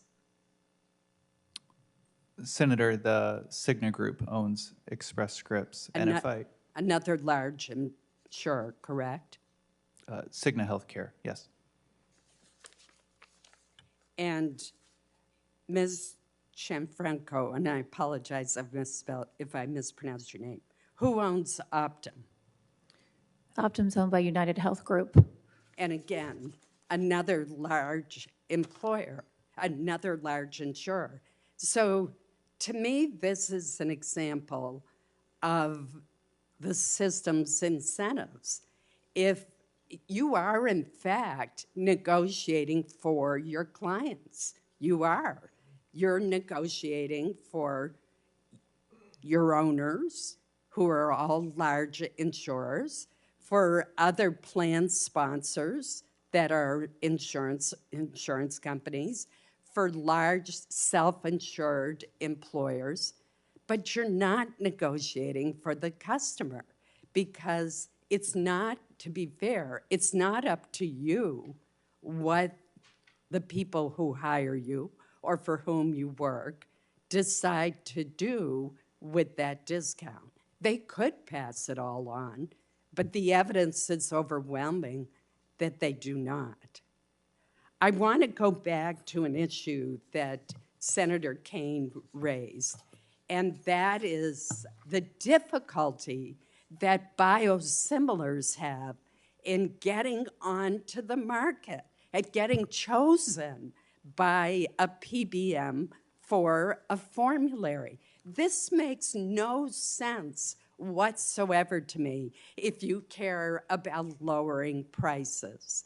So, Mr. Hudson, Senator Kaine talked about the fact that when you come up with biosimilars that are cheaper than your branded product, you can't get chosen. But it's not just you.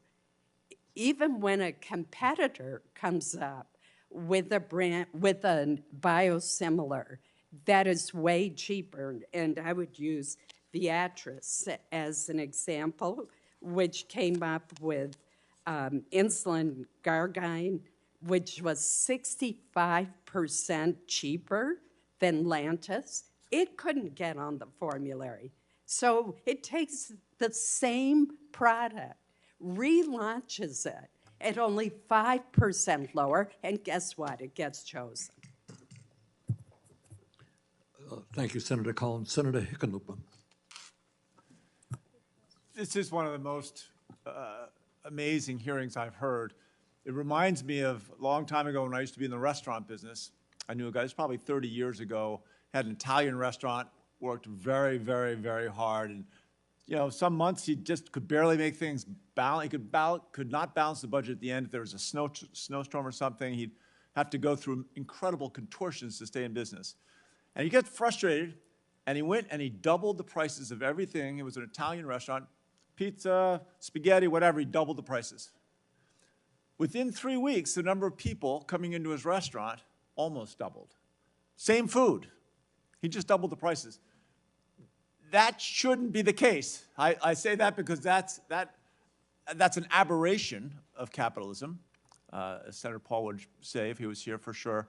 But that's what we're seeing here. We're seeing a case where the higher the price, the more likely a pharmaceutical company can sell their product through the PBM system. So I've got a couple questions. And the 84 cents, so that means that 16 cents stays with the farmers. You're roughly somewhere between 16, 20 cents. You're 16 cents, you're 20 cents, roughly in that range. And I guess we should go down the list of the PBMs and just say, how much of all the rest of that stays with the PBM, right? And then how much is rebates to the plans or to hopefully eventually some of the consumers? Mr. Joyner, why don't we start with you? So today we pass through more than 98% of all the rebates and discounts to our customers, and 100% in Medicare. So it goes right straight to the customers. It goes straight to the customers, which are the employers, unions, governments, et cetera. Okay, I should have gotten Senator Collins to keep her poster up, because that's a big space up there. For 98% sounds like a big number. That's an awful lot of it going. Doesn't seem like it's going to the consumer who's purchasing it, which is that bottom line, right? Yeah, I think that's a perfect example of PBM competition. You know, when you saw the price separation, it was at the point in time when we selected one insulin product, and so the result was declining costs for our customers, the payers, while the manufacturer was increasing pricing. So we are passing through 98+% of that value, and the clients are using that to invest, obviously, in their out-of-pocket expense, $0 copays in many respects, and/or trying to deliver the discounts at the point of sale. Got it. All right, Dr. Kastner? So, Senator, for our commercial employers, labor groups, health plans, and public sector entities, we pass back over 95% of rebates. I'd also comment on Senator Collins' list price component. That list price continued to go up in the height of extreme competition.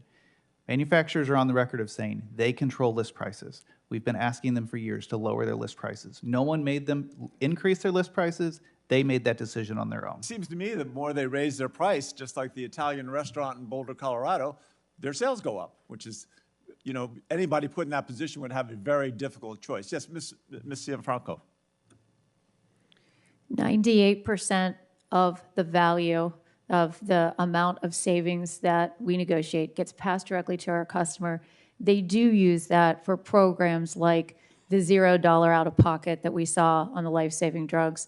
They do use it, and we always recommend that those dollars are used to protect the patient through things like the high-deductible preventive drug list, which would protect patients for prescription drugs for preventive disease, for life-saving drugs, and chronic disease. Right. Okay. I'm just going to throw out a fact because I was puzzled when I went home last night, just because of, as I looked into this, it became more puzzling, but at the same time, somehow almost symbolic of the whole healthcare system, the troubles we have. So, and this is just Googling, so this might be a little bit out of date, but you look at the Fortune 500, the Fortune 100, the Fortune 25, CVS is number 4 in the country. Let's see, United Healthcare is number 5, and Express Scripts, you guys, Cigna, is number 12. So 3 out of the 15 largest corporations in America are all significantly in this integrated vertical spectrum, which somehow finds very puzzling. If you go back and look at the top 20, there are really 8 companies in there that are healthcare related, or 7 for sure. I'm not sure whether you would say Walgreens is more of a retailer or a healthcare company. But the weight there, the preponderance of market mass, it seems inconceivable that these companies could be that large if they're pushing 98% through to their customers, that they would be able to do $6 billion, $7 billion stock buybacks. It doesn't sound like they're losing profitability. Mr. Hudson, at one point you said that, or somewhere had said that you felt that you guys were almost like the canaries in the mine shaft. Is that some reflection of the situation? Well, what I have said publicly before is that when we used the same insulin as unbranded and reduced the price 60%, we wanted to see whether the system in all its form would pass that on the lower price to patients. And we recently reduced the price again, as you know, 78%. And we have some anxiety that it won't make its way to patients. In fact, patients may be taken off. So you get the more you lower the price, the less patients you achieve. So that is the canary at a certain point. Yeah, that's Chairman Sanders said that this committee may look again in a year to see whether it had impacted access, affordability. I think that's the key question. When you bring the price down, remember our net price is $21, which is often less than the copay across all channels. $21 a vial for Lantus. That should change what is available and what patients pay. And if you come back in a year and nothing's changed, in fact less Lantus is being used, you have to say system's not working. That's for sure. Mr. Ricks, let's ask all 3 of the pharmaceutical companies the same question. If you, and you've all lowered your prices, do you think you will have gotten your products, your insulin, to more customers a year from now? Mr. Ricks? Well, I think it was a risk to lower our prices, but one that we thought was worth taking. We were happy that competitors independently followed that, but we need to make sure that we can have our insulin stay on formularies and available. Hopefully, it would increase availability, but those decisions are in front of us, in front of them. What's your prediction a year from now when we all have a reunion? Well, I hope that we'll have better access to low-priced insulin. Okay, great. Mr. Hudson, what's your sense of that? Yeah, look, I agree. I think, we spend a lot of time talking about insulin pricing. It's really a net price conversation. It's really what money makes it to make it more affordable for patients. If in a year's time more patients can get access to more affordable insulin, then it was worth doing. I really hope that's the case. Right. And Mr. Jørgensen, I'm going to assume you're of the same mind. Yes, I share the same concern. We don't know yet whether we will have access to the patients we have access to today. And I can add that our net price after rebates, fees and discounts today is lower than when we launched the products. So again, if patients are paying more and the price has gone down, something has not worked. Thank you. Okay. Thank you. I'm out of time, but I think we can challenge the PBMs that are here represented, that if you guys are part of the 4th largest, the 5th largest, and the 12th largest companies in this country, Senator Braun. we can help resolve this issue. Senator Braun. Thank you, Mr. Chairman. I've been wrestling with this issue across the board for at least 15 years prior to coming here. Actually did something about it in my own company across the board too, to make things work for my own employees. That occurred in about 2008. And I was sick and tired of hearing how lucky we were through our insurance companies that it's only going up 5 to 10% per year. And Senator Paul earlier talked about free markets. He and I are going to be in agreement on that mostly, but let me tell you what free markets have in common, unless it's entangled with government like this business is, even more so than most industries. No barriers to entry, robust competition, full transparency, and here's probably the most important one, that the consumer, Senator Paul mentioned this, the consumer has no skin in the game the way it's currently constructed. They either want, when they need remediation, which is a very inelastic demand, when you get critically ill or have a bad accident, they want it done immediately, they don't want to shop around, and they either want their employer to pay for most of it or the government. It's a system by its nature that is about as far from free enterprise. It's more like an unregulated utility, and you're a part of it. The good news is, when I first started looking at it, hospitals were about 30% of the healthcare dollar. Practitioners were about 30 to 35%. Pharma was 15, insurance 15. Insurance and pharma have not changed a lot, even though insurance has become disproportionately more impactful in terms of keeping the whole system glued together the way it is. Sadly, hospitals have grown to almost 45% of the healthcare dollar simply because so many practitioners, that'd be like losing farmers in agriculture, aren't even wanting to get into the business like they used to.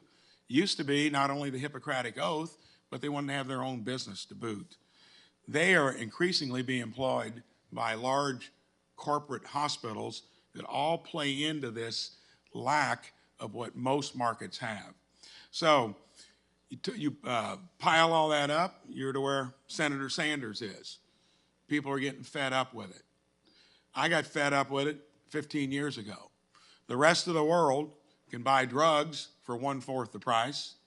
They have health care as being 10 to 12% of their GDP, with every developed country having outcomes as good as, if not better. And here we are at 18% of our GDP, and it's going up as opposed to going the other way. Nothing works like that in a true market context. Maybe we'll not get there. Let's look at pharma itself.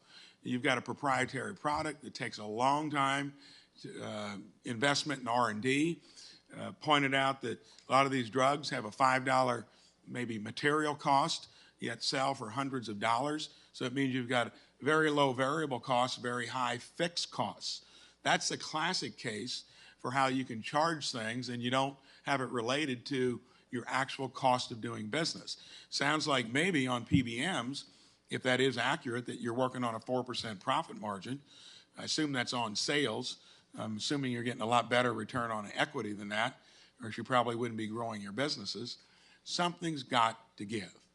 You're either going to get what Senator Sanders is proposing, where all other countries have done it, because they've never found a way to address the broad issues I've mentioned, and probably the easiest place that you could fix it would be maybe in primary health care, which never was insurance intended to cover scratches and dents.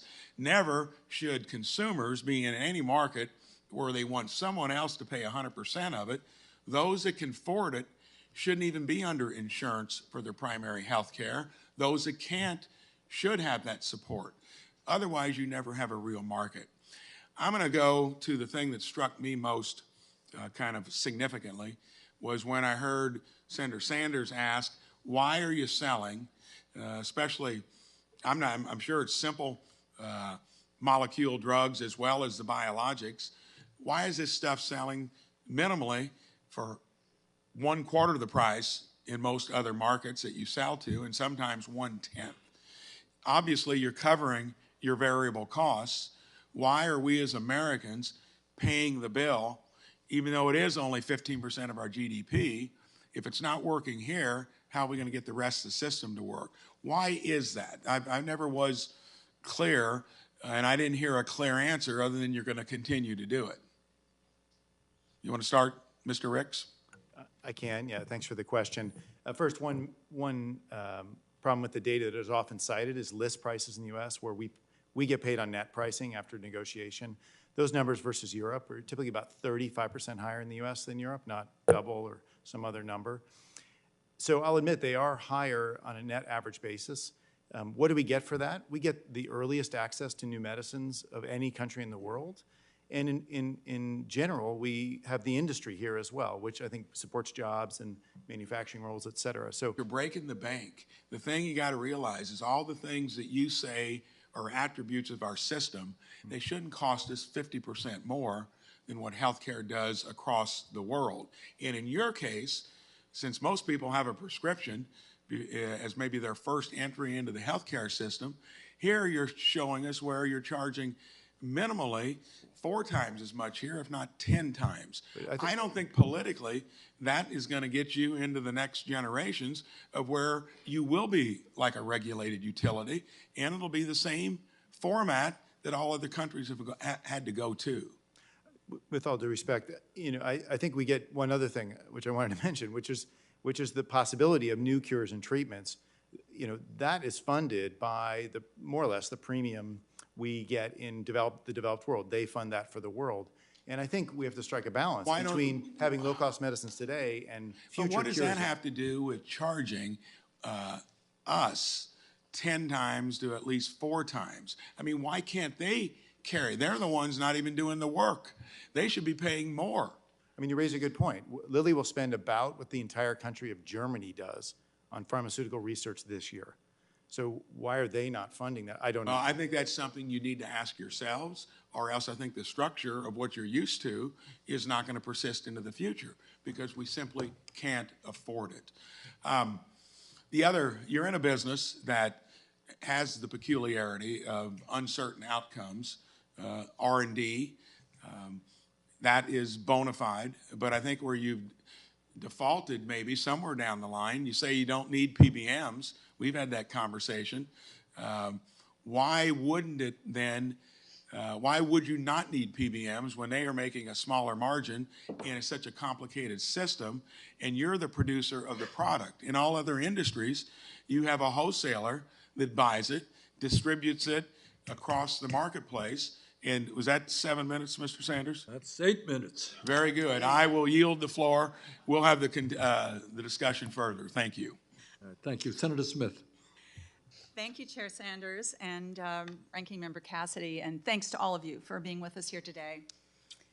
I'd like to start with going at how this system affects folks who don't have health insurance. And so my first work in the Senate focused on this when I met my fellow Minnesotan, Nicole Smith-Holt, and heard about her son Alec, who I believe Chair Sanders raised at the beginning, who died of ketoacidosis when he went off his parents' insurance and couldn't afford his insulin. He rationed and he died.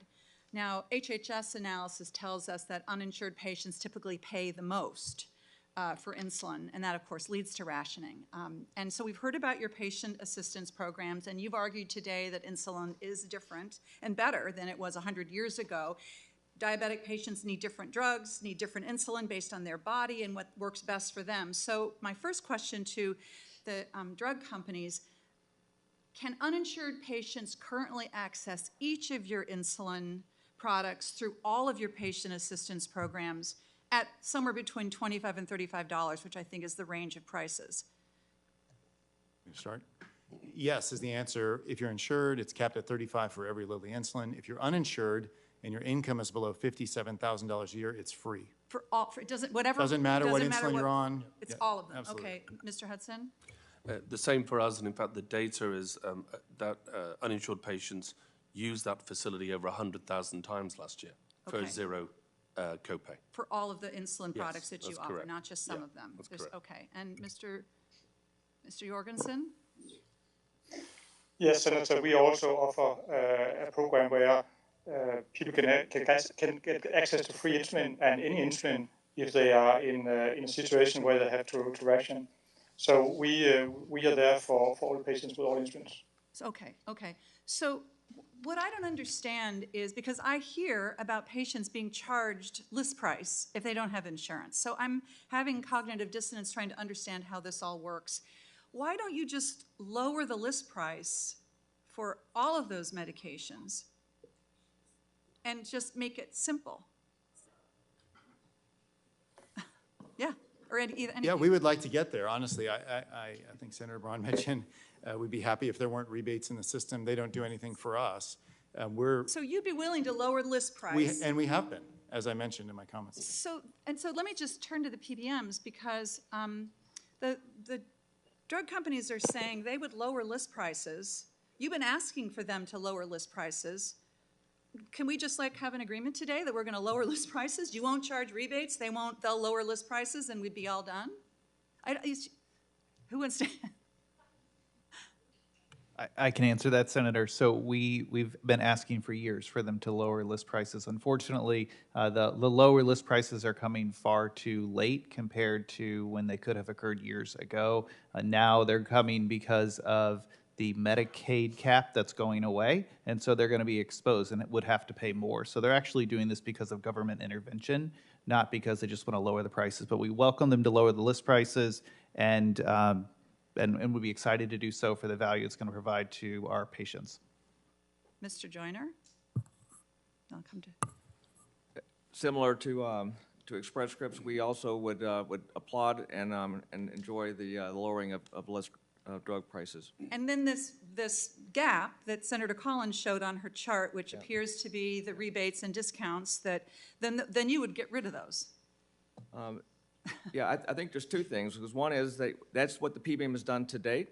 So the prices that have been announced on that chart is actually below the cost that they've listed for coverage. Mr. Hudson? Yeah, just to be clear, that it was 2018 we brought a lower price analog out, nothing to do with recent policies or announcements, and reduced the price of that 3 times to no effect. And then it was last August that we made in the same factory, as I said earlier, at unbranded Lantus at 60% off, long before this year's debate. So I'm a bit perplexed, because they're there, they have been there, we've stepped up and done that. Too. Yeah. Right. To the PBM executives, what do you say to this critique that your profitability is enhanced or higher when list prices are higher? So I'll give the Lantus example, because I think it's an important point that's being made, that a lower list price being brought to the market has not been accepted by the PBM.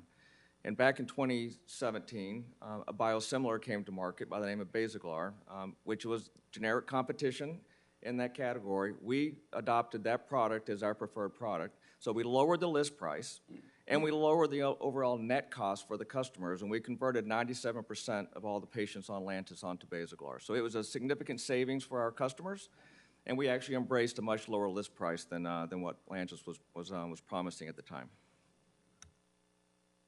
So this critique that PBMs do better when list prices are higher, does anybody, is that an unfair critique, or how do you see that?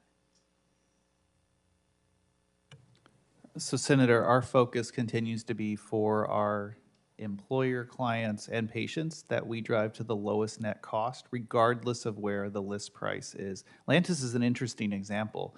So Lantus, when it didn't have competition between 2010 and 2014, actually doubled in price. The price didn't moderate until 2015 and beyond, when competition actually entered the market. Discounts were about 3%. They increased to about 20% in the 2015 range, and then certainly have more than tripled since that point. So just to the questions earlier on products, other products in other countries and how expensive they are, unless there's competition in the market, and for us to drive that competition, you're going to continue to see sky-high list prices by drug manufacturers. We're going to do everything we can to bring those prices down, and that may be in the form of rebates, so we can provide discounts back to our employers, and our patients. Well, so let me just follow up on that a little bit with you if I could. Actually, Senator Braun and I tomorrow we'll be marking up legislation that Senator Braun and I have introduced that would basically be a bill that would help bring lower cost generics to the market more quickly. But of course, that only benefits patients if they have access to them. This is another place where I'm having cognitive dissonance because this brings me to the formularies that, that basically determine what medicines patients can get at what cost. And a recent study showed that in Medicare Part D, a greater proportion of generic drugs are being placed on higher tiers on formularies, which leads to increased patient cost sharing. And another report showed similar trends, forcing patients that actually, so they end up paying more for generics because of where, what tier they are placed in on the formulary. So can you explain, how you see that? What's going on there? Why is that happening? Why does it appear that lower cost generic benefits are not getting passed on to patients like we would have expected and hoped? So, Senator, we are absolutely supportive of legislation that could help to improve the accessibility to generic drugs, that will remove patent thickets, remove pay for delay, and will provide faster accessibility to more competition in the market. And we welcome anything that can help to do that. On the biosimilar front, we also welcome reducing the patent expiration down from 12 years to 7 years to create more competition and interchangeability rules as well on biosimilar products so that it's easier for biosimilar manufacturers to come to market and actually be competitive. Thank you, Mr. Chair. Okay. Thank you, Senator Smith. Senator Marshall. Thank you, Mr. Chairman. Ms. Cianfrocco, what percentage of Optum's rebates go back to United Healthcare? Similarly, we pass along the majority of those rebates, 98%, go to all clients of the... My question is to United Healthcare. What percentage of all these rebates go back to your parent company, United Healthcare? Yeah, just like the other 5,000, we pass along the 98%. So United Healthcare is one of 5,000. We pass along 98% of the discounts to the client. So of all the we were talking, so Dr. Kreutzner, maybe you can answer the question better. What percentage of your rebates are kicked back to Cigna? Senator, so we pass back over 95% of rebates to our clients. I don't know the exact number that's passed to Cigna Healthcare. Okay. If that's the question. I think that's exactly what I said. Mr. Joyner, any idea what type percentage your kickbacks go back to Aetna? Yeah, we don't pass kickbacks back to our company. We do actually pass through 98+% of our rebates to our customers, retaining a little bit more than 1%. But you won't tell me how much is going to Aetna. At this point, it goes back to our parent company, CVS Health. It doesn't go to Aetna. Okay. All right. Mr. Chairman, certainly I think we agree, most everybody up here agrees America's spending too much on prescription drugs. America's spending $600 billion a year on prescription drugs. That's almost what we're spending on the military. And I don't have to tell anybody here, but want to make sure we understand that Americans spend per capita almost twice of what comparable nations spend. Almost twice what comparable nations spend. Show my next one. I think it's important to separate brand name versus generics, that brand names represent only 8% of prescription drugs dispensed, but 80% of the cost. So 8% of the drugs accounting for 80% of the dollars. Generics account for 92% of prescription drugs dispensed, but only 14% of the cost. So eventually we need to have a conversation about what games are going on with those two types of drugs. Next, I want to talk a little bit about the history of insulin. When I think about insulin today compared to what it was 100 years ago, I think of comparing the single-prop airplane that Amelia Earhart flew across the Atlantic to today's F-35. And I think it's important, again, that we make sure that Americans realize the innovation that's occurred in the industry. Certainly, insulin discovered in 1921, was launched in 1923. Slow-acting insulins were added in the 30s and 40s. We took insulin and added protamine and zinc and made them last longer. Insulin was the first protein to be synthesized in 1963, so figured out the amino acid chain.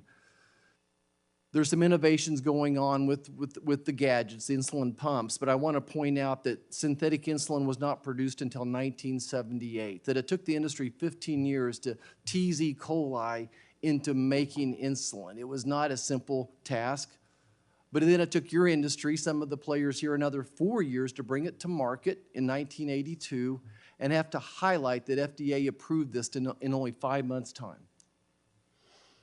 We go on through the history of this. There's more advancement in technology pumps, and eventually we're able to manipulate the amino acid sequence, and we come up with even new and better insulins, able to more match what we're doing with our own pancreas. So it's been quite a development, and we think we should share the value of what has happened.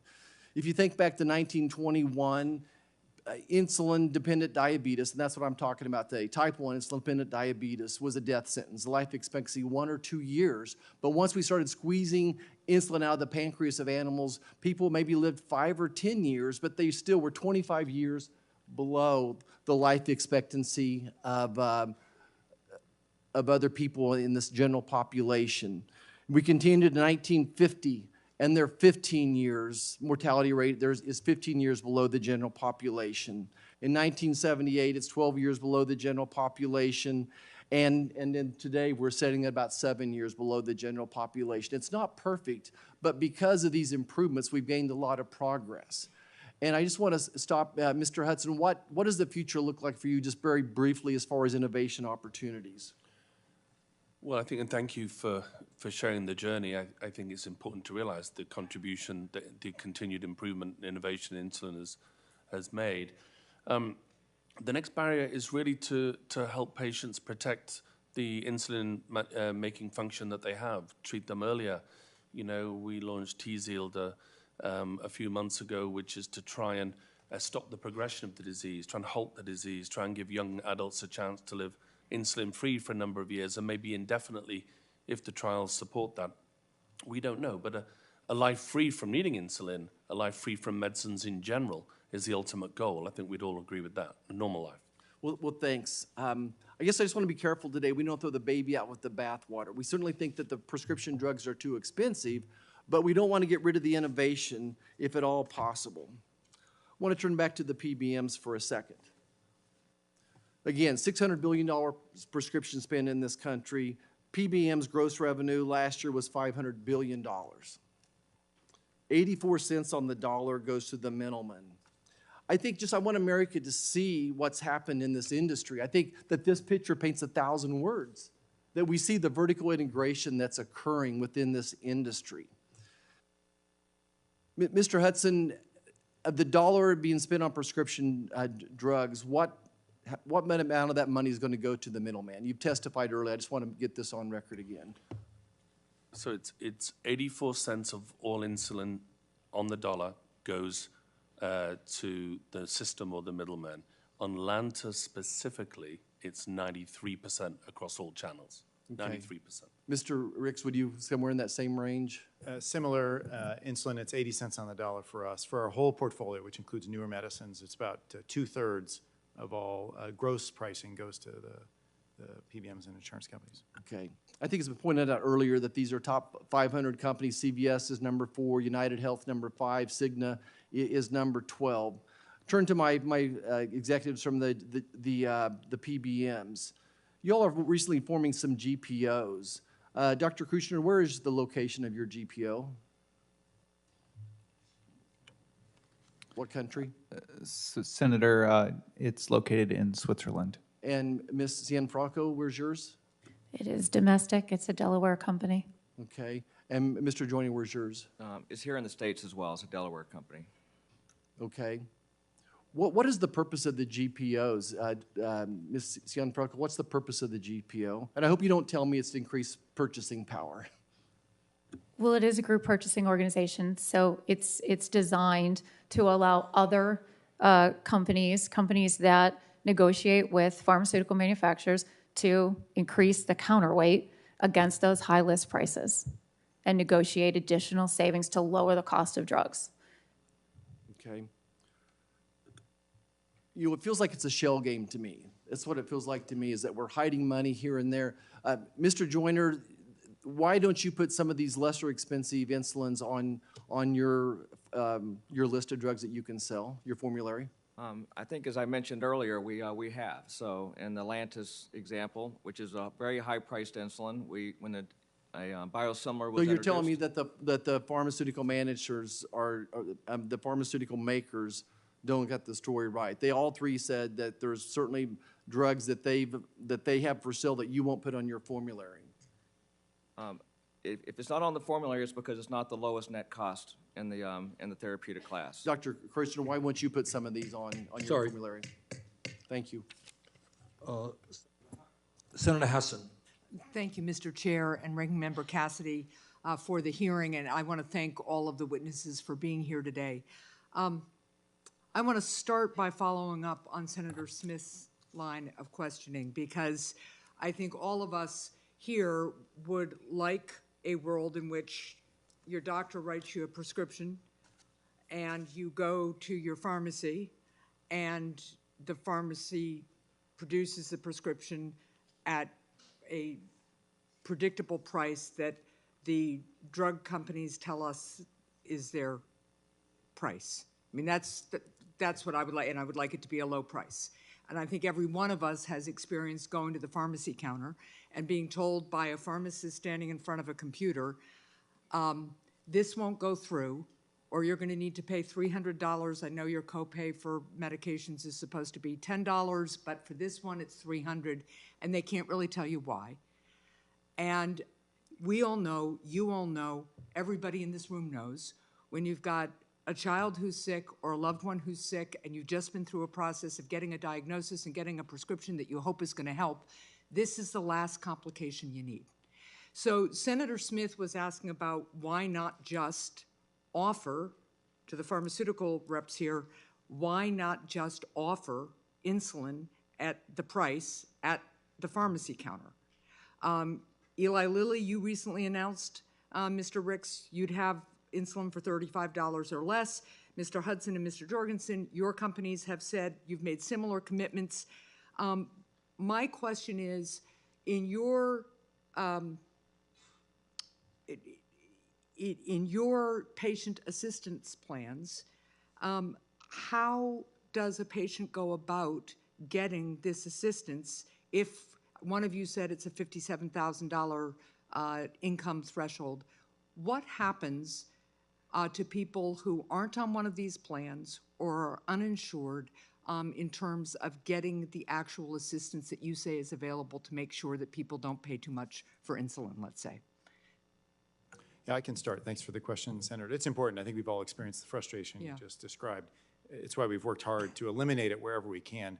The $35 buy down we have for anyone with a valid insurance card that covers Lilly insulin is automatic in 85% of the cases. The only reason we have 15 that aren't are the pharmacy computer networks aren't plugged in yet, but we're working to close that gap. If someone has no insurance, they have two options. They can go to lilly.com and in literally a few clicks qualify for the coupon and show that at sale, or they can call our phone number and we'll help them. Okay. Mr. Hudson. It's exactly the same. If you go to value.com, you can do that. If you go to many of the patient associations' websites, you can get a connection. If you're uninsured, you go, you print it off, you'll get your insulin for free. So, and when you say you print it off, you print off some sort of coupon or application? Yeah. How lengthy is the application process? I mean, what kind of information do people have to provide? You can start, Mr. Hudson. Yeah, I mean, it's really not that complicated, and it's done, as I said, it was over 100,000 times. It was done for the uninsured, over 600,000 times for people to reduce their copay. It's very straightforward. I think it's very straightforward for you. I'm not sure it always is for patients. Mr. Ricks, and then I'll get to you, Mr. Jørgensen. Yeah, in the case of an emergency, which we've heard about, and those are terrible situations that should never occur. I think we all agree on that. If you contact Lilly today, we will ship you a month's supply at no cost with one question: what's your address? You then need to enroll in an annual program if you're below the low-income subsidy level, the $57,000, but that's for the next year. But in an emergency, it's absolutely simple. And what happens if you're at $58,000? Yeah, so then you're eligible for the buy down to $35 at the point of sale. And in many cases, people are between insurance plans and it's a short-term need, and $35 is reasonable. Or they can buy our $25 Lispro, which is often purchased without insurance now. Okay, and Mr. Jørgensen, what's the process like for patients for your company? It's a similar process, and I don't live in the US, so I actually took the time to go to the US and visit patients and physicians to ask about some of these pain points, and that led to that we enhanced our affordability programs. So it is for a patient without insurance, it is really going to our website, and it's a few clicks, and then you can get access to our insulins at these prices at some $30, or you can go to Walmart and buy a vial of insulin for $25. That takes no paperwork whatsoever. Okay, thank you. I want to turn to our representatives from the PBMs now. And this is really following up on a point Senator Kane was trying to make or did make. As we've heard today, manufacturers are taking steps to lower list prices and over-the-counter prices of insulin. However, patients with insurance only benefit from these reduced prices if PBMs also step up to make sure these lower cost options are covered. So, Mr. Joyner and Ms. Cianfrocco and Mr. Kotzner, Dr. Kotzner, how are each of your companies ensuring that lower cost insulins, including generics, are available to patients with commercial insurance? Yeah, it's a very good question, and I would say we start with using competition to negotiate to the lowest net cost. So once we do that, that passes on to our employers, government entities, et cetera, in order to manage the benefit. We encourage them, with the savings that are generated through the rebates and discounts, to actually offer a more affordable benefit, either on a preventative drug list and or encouraging them to use the discounts at the point of sale. And so 10 million lives, as I mentioned, is already doing the preventative drug list. We have a large number of customers doing the preventative drug list, which is zero. So on average, the actual average cost of insulin is $25 or less. And CVS Health specifically, on our own 200,000 employees, which we want to make the model plan, does pass through the discounts at the point of sale. We also have a preventative drug list so that our employees actually pay zero. So we're very much in alignment. So, Dr. Kotzner, I'm going to ask you to address the same thing. I'm going to follow up on, I think it was Senator Marshall, to just say we're hearing something different from our pharmaceutical manufacturers here about their ability to list the lowest price drug, insulin, on your formularies. So why don't you go ahead and address the question? Thank you, Senator. So back in 2020, we capped the cost of insulin across all the different types of insulins and working with these manufacturers at $25. Last year, it saved our patients $18 million in utilizing that program. We also just recently announced another copay assurance plan. This plan caps not just insulin, but for all employers that adopt it, all other branded products at just $25 that are not specialty drugs. So it keeps it very, very affordable. We also are expanding our preventative drug list as well for those employers that do have high deductible health plans or HSA accounts.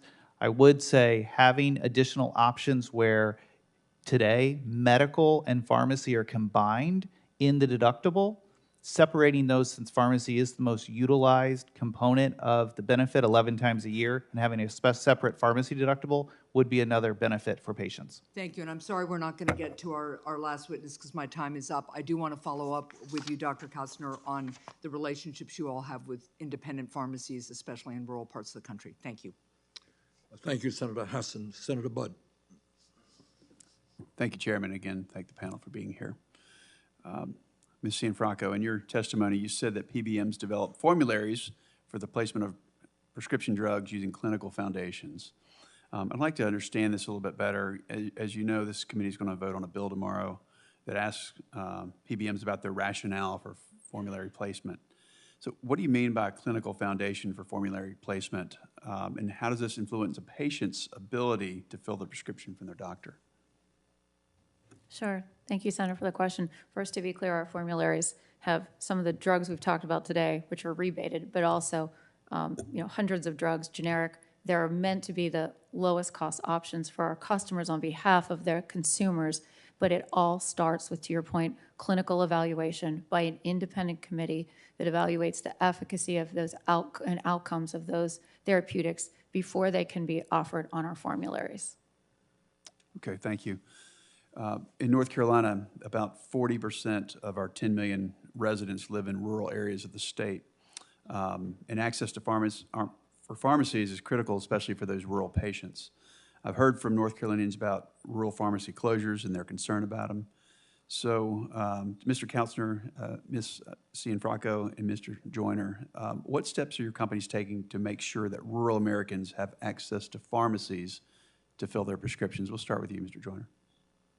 It's a good question, and I just, as a reminder, the independent pharmacies, especially in the rural markets, are an essential part of our pharmacy network.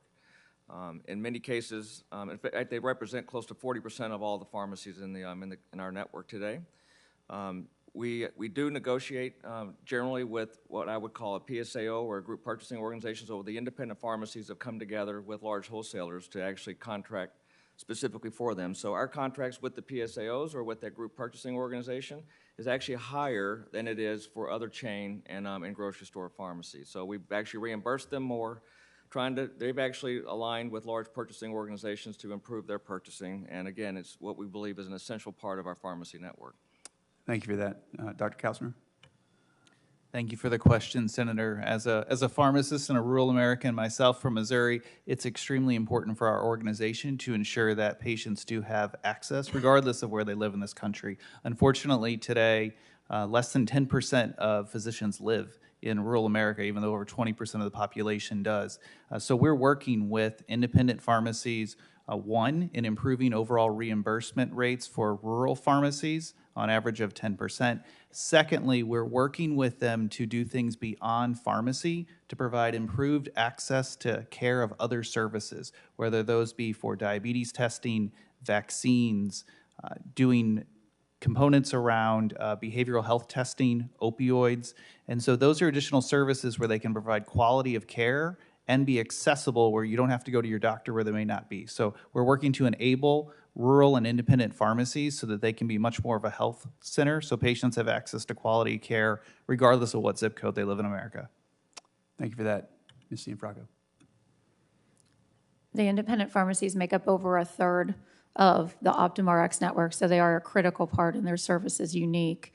The focus that I'd point to for our community pharmacies is number one, increased sort of reporting, predictability of reimbursement, and reimbursement that addresses their unique business model, together with revenue enhancement opportunities in areas where they're uniquely qualified, such as medication adherence coaching, disease management, diabetes, and most importantly, identifying barriers to things like rationing and inability to get insulin, because in many cases they are the source of trust and access, and sometimes the only source of trust and access in a rural community.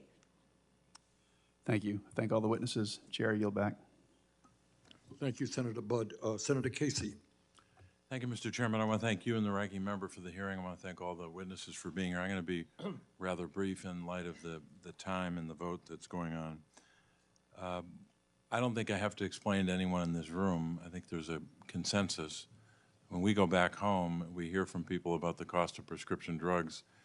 It's for a lot of families like a heavy bag of rocks on their backs every single day.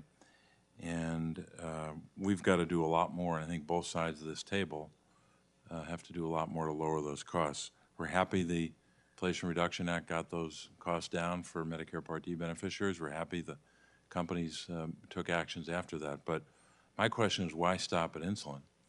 So I'm going to ask first on the left side, my left side of the table, starting with you, Mr. Ricks. I want to just in 1 minute, you're being the first one, in 1 minute, itemize for me specific steps that your company's taking right now or will take to lower the cost of prescription drugs more broadly, well beyond insulin. Yeah, thank you, Senator Casey, for the question, and I totally agree with the sentiment. We need to do more. We're working on a number of things. First of all, we've capped out-of-pocket costs for basically all of Lilly's branded medications on patent medications. Typically, it's around $25 to $35 in the United States. So people with insurance should have a limit at what they pay, no matter how much they use. That's the first step we've already taken. Increasingly, we've talked today about some of the dysfunction in the system whereby lower list price products may not be on someone's formulary, so it's not presented as an option. But I do think I see a future where there'll be more products introduced with two forms, both a high price and a low price, so that those that are in high deductible plans will have a choice that's actually cheaper for them. That's something we can do. The third thing I'd say is we support policies that have a system where there's a beginning and an end to patents and to intellectual property periods. And at the end, competition should flourish. We do support that system. And ultimately, I think a chart was shown earlier about the low-cost generics in America. That's a real success story for American healthcare. We have the cheapest generics in the world, and we support that world. We also support a world where we can afford to invent the product that became generic to begin with. That requires a premium for new products. Mr. Hudson, if you can just itemize for me, that's... Sure. Starting with the out-of-pocket commitment as well, in 2022, our copay card was used 2 million times at a cost to us of $850 million. So we're all in on trying to make sure we help. You know, we bookended a rather challenging healthcare system, investing in R&D at one end and trying to help patients make sure they get on drugs at the other end and a black box in the middle. I accept as well that it may be that we have to have high and low price equivalents of the same medicine. In fact, we do now for Lantus. I think it's somewhat disappointing that that has to be the case.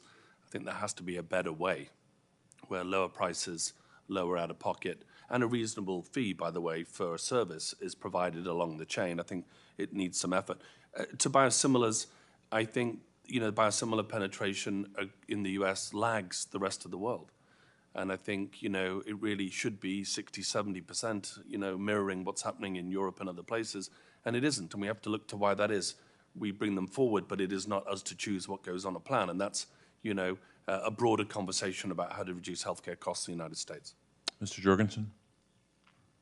Yeah, thank you, Senator. So we have the similar programs. So patients who have insurance, they get copay support from us.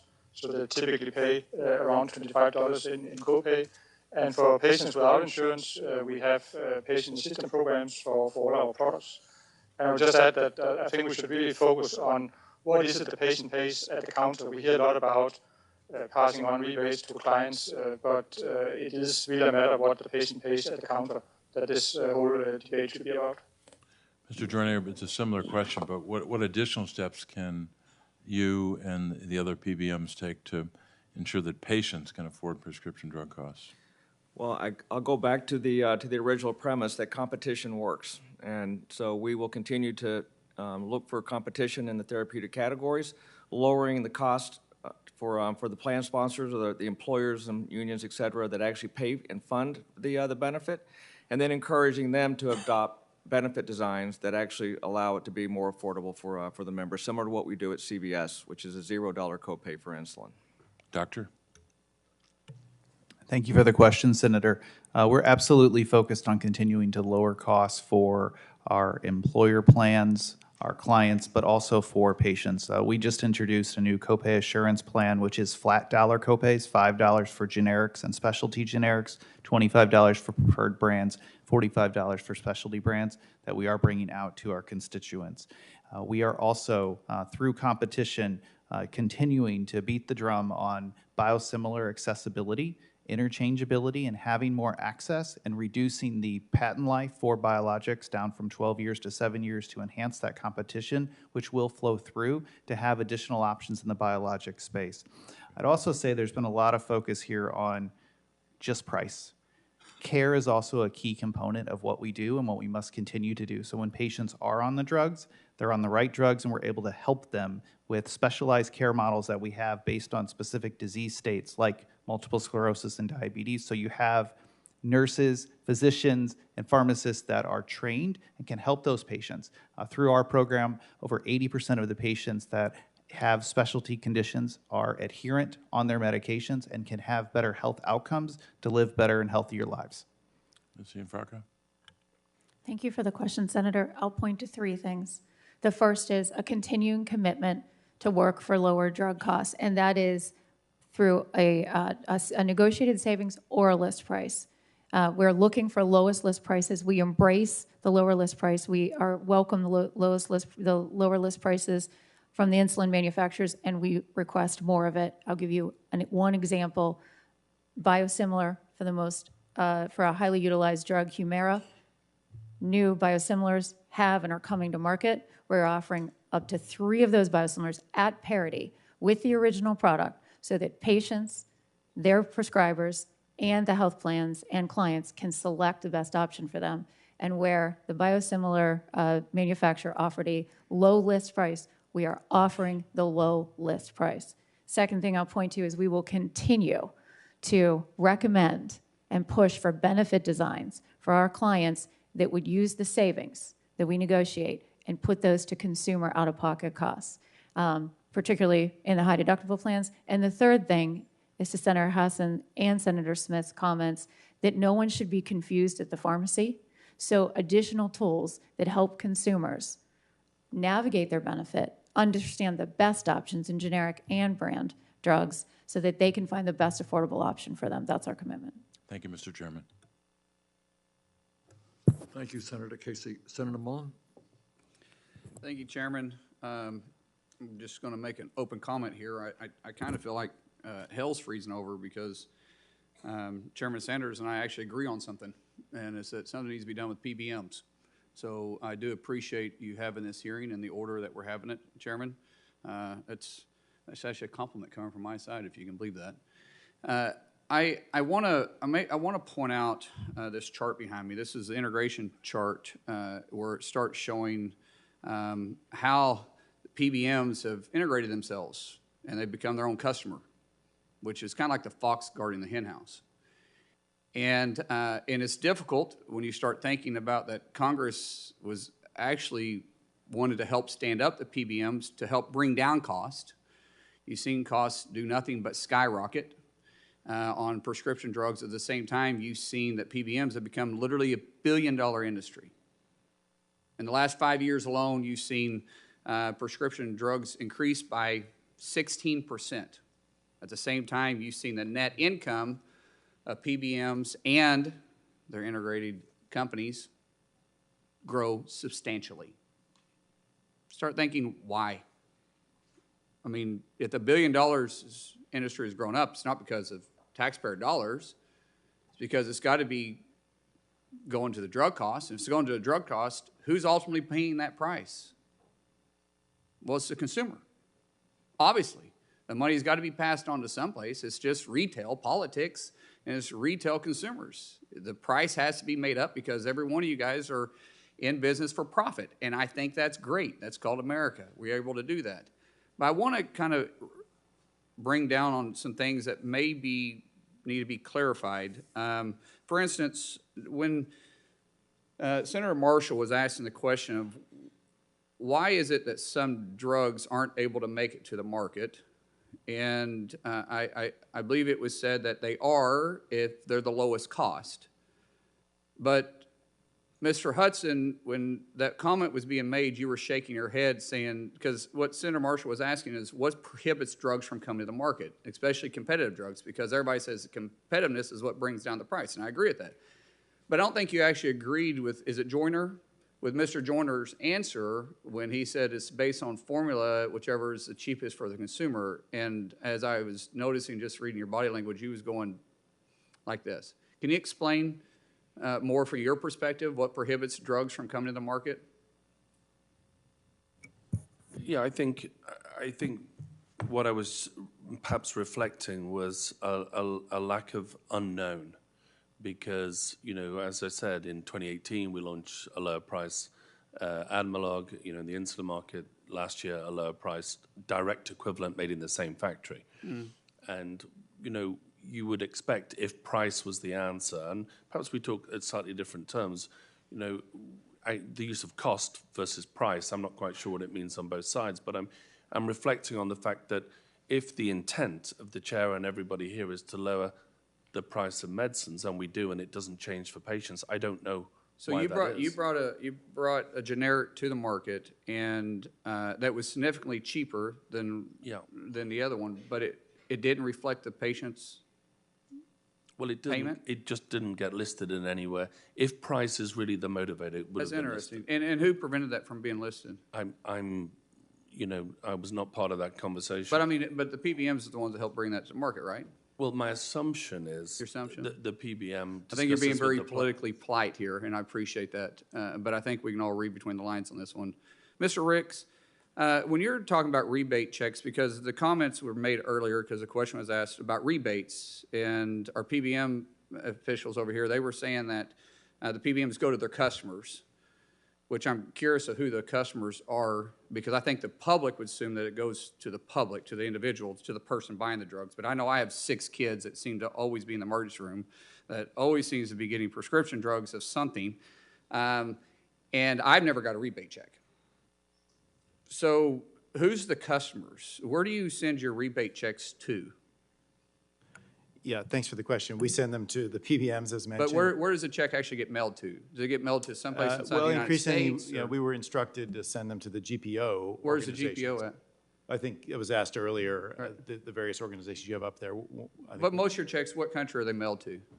Well, Outside the United States? Or? There are some that go outside the United States. And to the tune of how much, would you give me a guess? Our total rebates in the United States for commercial that was paid to the major 3 last year was $8 billion. Okay. It's not a third, but it's roughly that. And a big chunk of that goes outside the United States? Several billion. Goes outside the United States? But yet these are customers for inside the United States?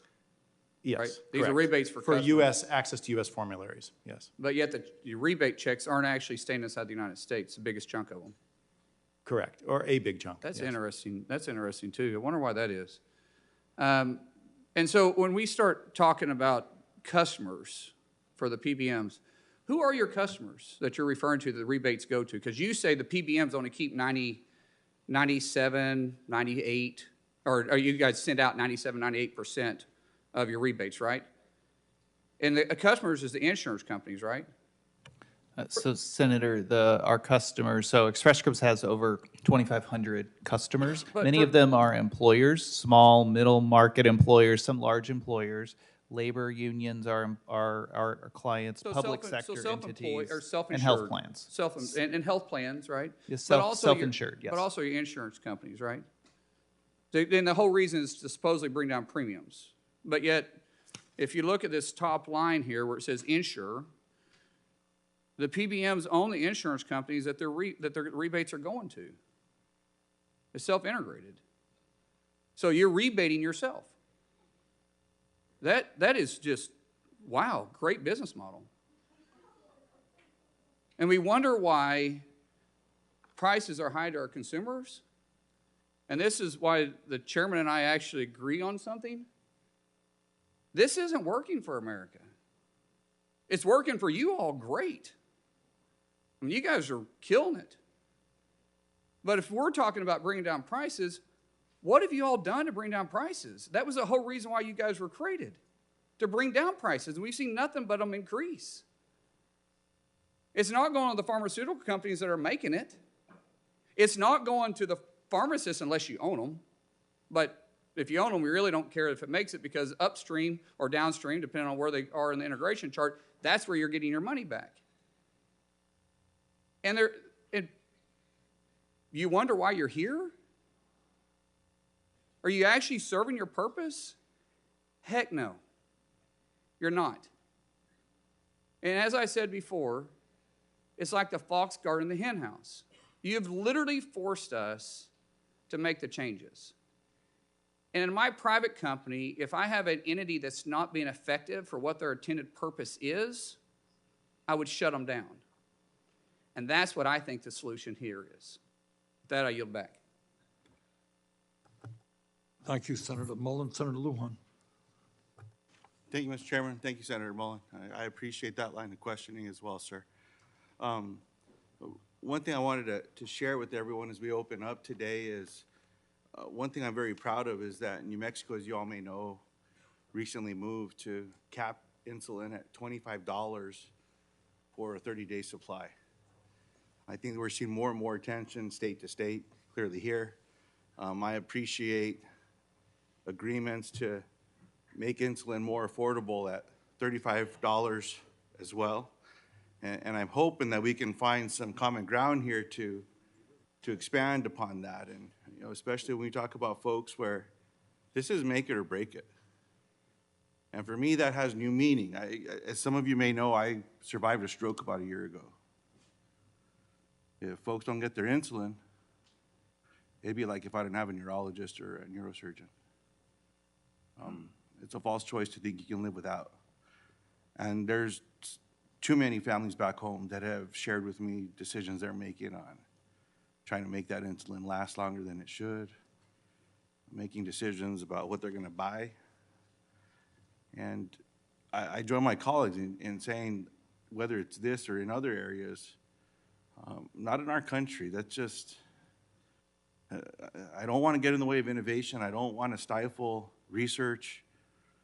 But when we have something that can transform someone's life and save someone's life, there's got to be a better way for us to make this affordable so that families aren't having to worry about other stuff. And then they have the stress on top of whatever that insulin's going to help with.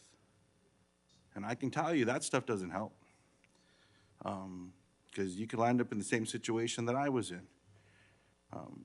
Now, while I'm proud of what we did in New Mexico, as you all know also that the policy left out public plans like ERISA and others.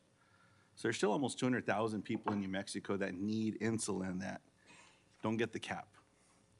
And that's one of the reasons why I wanted to be here today. And so, Mr. Joyner, what % of appeals for coverage are denied for the insulin prescribed and preferred by a patient's doctor? I do not have that stat, sir. Mr. Kautzner, do you have that information? We can pull that for you, Senator, and get it to you. I appreciate that, Doctor. Is it Ms. Cienfroco? Did I pronounce that correctly? Yes, thank you, Senator. Similarly, we can follow up with your office with the exact number. I appreciate that because in the end here, being able to work with physicians as well and trying to better understand what happens when there's a denial. And I'm hoping we're not going to see high rates here. I won't be surprised if we do. But that's another area where we can do some work and make sure that people are getting what it is that their doctors think that they should get as well. That's another conversation I've been having with people back home. Now, Mr. Ricks, Mr. Hudson, and Mr. Jørgensen, your companies have made recent announcements about reducing list prices to some of your insulin products, and I very much appreciate that. Now, what my team tells me is that according to CDC, about 16.5% of people in the U.S. who use insulin report rationing it because of cost, something I was saying earlier. Mr. Jørgensen, yes or no, can you commit to keeping the price of your current and future insulin prices affordable? Yes, we have a free option, so people who are in a situation where they have to ration, they can get free insulin from Novo Nordisk. And last year, more than 60,000 Americans got free insulin from our company. Well, I appreciate that I heard you say yes. That's important to me as we talk about future insulin prices. Mr. Hudson, yes or no, can you commit to keeping the price of your current future insulin prices affordable? We can commit to that. Mr. Ricks, I want to ask you the same question, and specifically, should Mounjaro be approved to treat weight loss, will you commit to keeping that drug affordable? Yes, we will commit to that, and Mounjaro for diabetes today is already a $25 out-of-pocket cap for everyone. I appreciate that. And lastly, I just want to point out that we know that these reforms work. When there was an effort to cap Medicare Part D, we saw about 9,000 New Mexicans that are going to benefit from saving $443 right off the top. $35 cap here. I'm hoping because of actions that were taken and everyone involved that we can find a way to get there. But Congress is probably going to have to take some action here, and I'm hoping that Congress is willing to do so. So that when we're talking to families, at least that's something that we can all agree on with the work, the research, the investments that are made in these spaces, that we're going to say, yes, we can save people's lives. And when we have these incredible scientists and doctors that are developing these life-saving technologies, that we're doing it in a way that says you're going to get help regardless of how much money you make. You're not going to have to worry about getting that insulin to stay alive. And so I'm certainly hopeful we can get there, Mr. Chairman. I just wanted to come in to just share a few of those stories that we heard from people back home as well. And again, understanding access to care. And like I said, this mattered to me a lot before this last year. But there's been a bit of a revelation to me that when you get sick, when you need help, when you need prescriptions, they should be there for you. Otherwise, you might not get another day to fight for other people. And someone decided that I was going to get another day. So I'm going to be here, I'm going to smile, and I'm going to be nice, but I know how to fight too. And I'm certainly hopeful that we can find a way to get this done together. Thank you, Mr. Chairman. Thank you, Senator Lujan. Senator Markey. Thank you, Mr. Chairman, very much. Obviously, representing Massachusetts, I'm very proud of our biomedical research and development, but the challenge remains that much innovation is locked behind walls of research institutions, drug manufacturers, and mazes of pharmacy benefit managers and insurers. And innovation without access is an hallucination for patients across the country. They need access to these life-saving drugs. 1 in 5 Americans with diabetes is forced to ration their insulin. And when patients don't get the insulin they need, they show up in emergency rooms in acute crisis. Patients receiving care from community health centers shouldn't show up in emergency departments. And that's in Massachusetts, and we pride ourselves as the #1 state. You know, we're the brain state. But even we have problems with this issue. In March, both Eli Lilly and Sanofi announced cuts in insulin prices. Some of these forms of insulin have been available since 1996, and prices have only been going up. Now, the price cuts that did occur followed intense public pressure and drug price reform in the Inflation Reduction Act. And if I'm right, it seems that Congress acting was key to actually seeing a reduction in insulin prices that had not occurred in a generation. Mr. Ricks, do you agree with that? That Congress has a role here to play? Senator Markey, thanks for the question. I agree everyone here has a role to play. In the case of Lilly, we started capping our prices in 2017 and implementing programs including half-price versions of our own best-selling products in 2019. So it's been going on for a while, but I agree everyone can play a role. Do you agree with that as well, Mr. Hudson? I think that everybody does have a role to play. Of course, we introduced responsible pricing in 2017, lower cost versions of our most popular insulins 2018, as recently as August last year, an unbranded Lantus made in the same manufacturing center by the same highly qualified people at a much lower price. So I think we're all trying to do our best. I would add, importantly, that we're yet to see whether it makes a difference for patients, whether their out-of-pockets go down, whether their access goes up, whether the lower list price actually has an impact on the choices and their what they pay themselves. Right, and again, that's just another reason why Congress should act. You know, we to put together some formula that ensures that the benefits flow down to those most in need. And I think that what we're seeing in the last couple of years is that once Congress started to act, it got everyone's attention in the industry.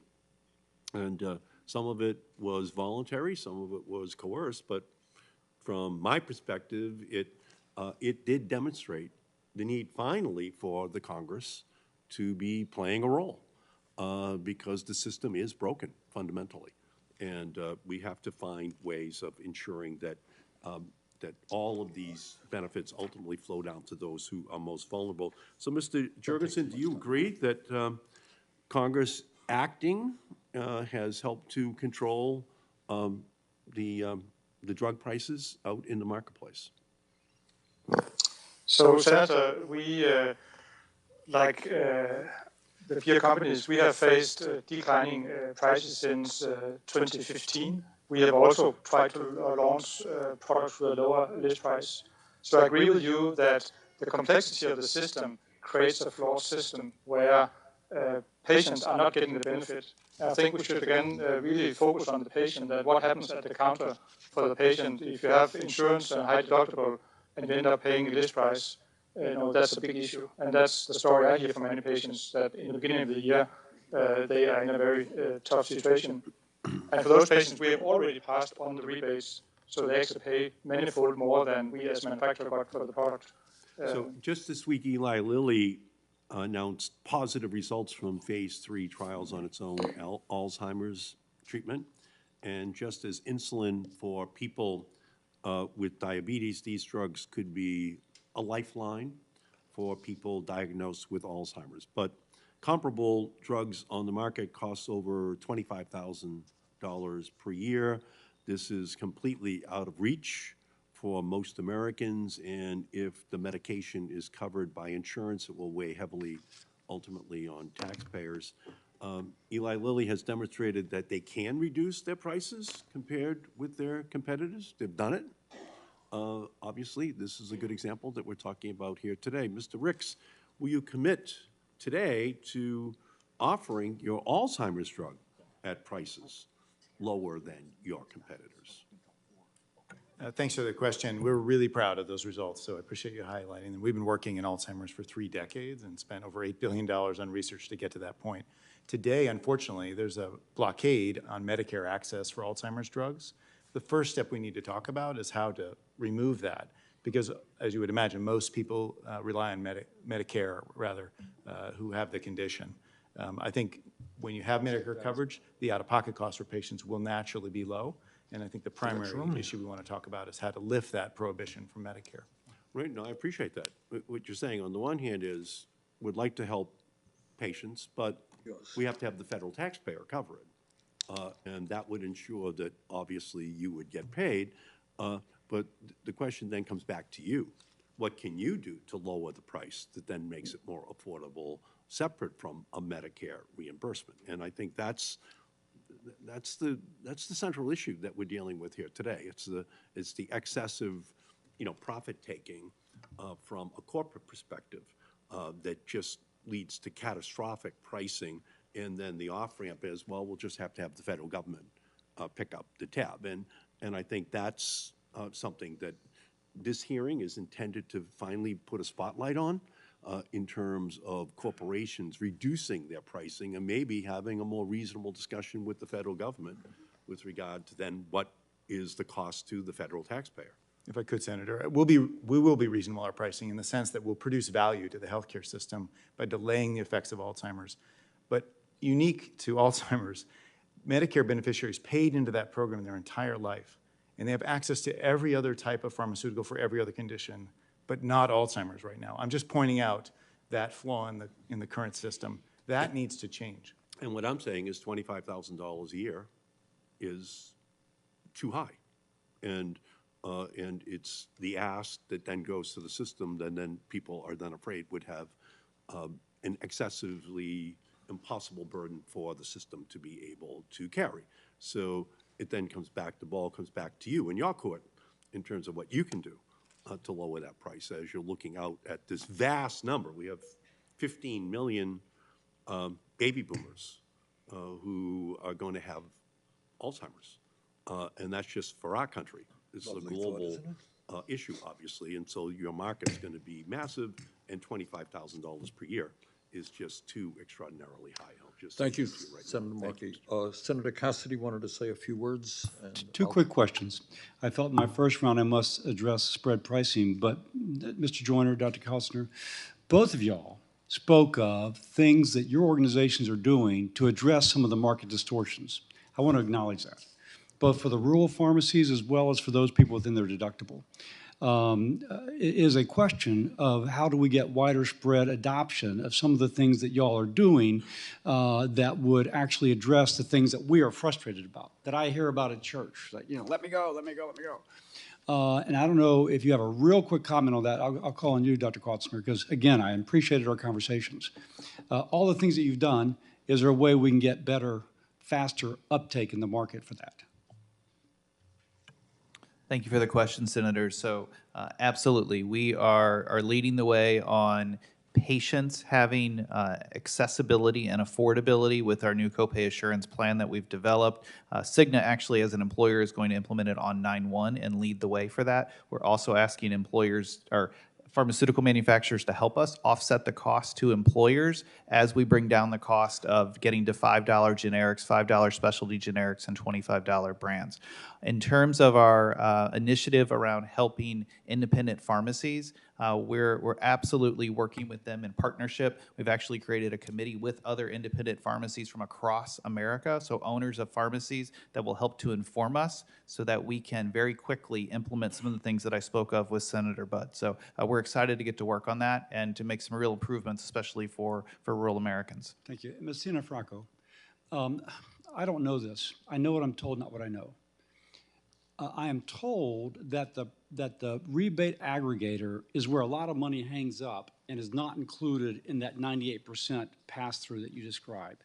And your answer suggested no, that in the vertical integration of the company, 98% is passed along. I don't know the answer to that. So is the money that hangs up, does money hang up in the rebate aggregator, or no matter where it is in the vertical integration of the company, 98% of a rebate and a fee goes back to the plan sponsor? Senator, 98% of total discounts go back to the plan sponsor. For our GPO, it does not cost the client anything. So it's for the benefit of the client with no additional cost. Thank you very much. Thank you, Senator Cassidy. Let me begin by thanking all of you for being here. I know you have to juggle your schedules, and thank Mr. Jørgensen, who's in Denmark, for being here as well. I think anybody who has listened to this hearing has concluded that the system is broken. It is enormously complicated. There is virtually no transparency. I know that the price that Medicare will pay for a drug is different than what Medicaid will pay, is different than what the VA pays, that hospitals pay a different price, than doctors pay a different price. And all of that opaqueness, lack of transparency, works for both the drug companies and I think the PBMs as well. So the end result is we have got to conclude that there is an enormous amount of greed going on, and different members have touched on this. Let's not be naive. The drug companies, major drug companies last year made $100 billion in profit. PBMs made $27 billion in profit. Drug companies tell us, well, we need that money. It goes into research and development. Well, guess what? More money went into stock buybacks, significantly more, than went into research and development.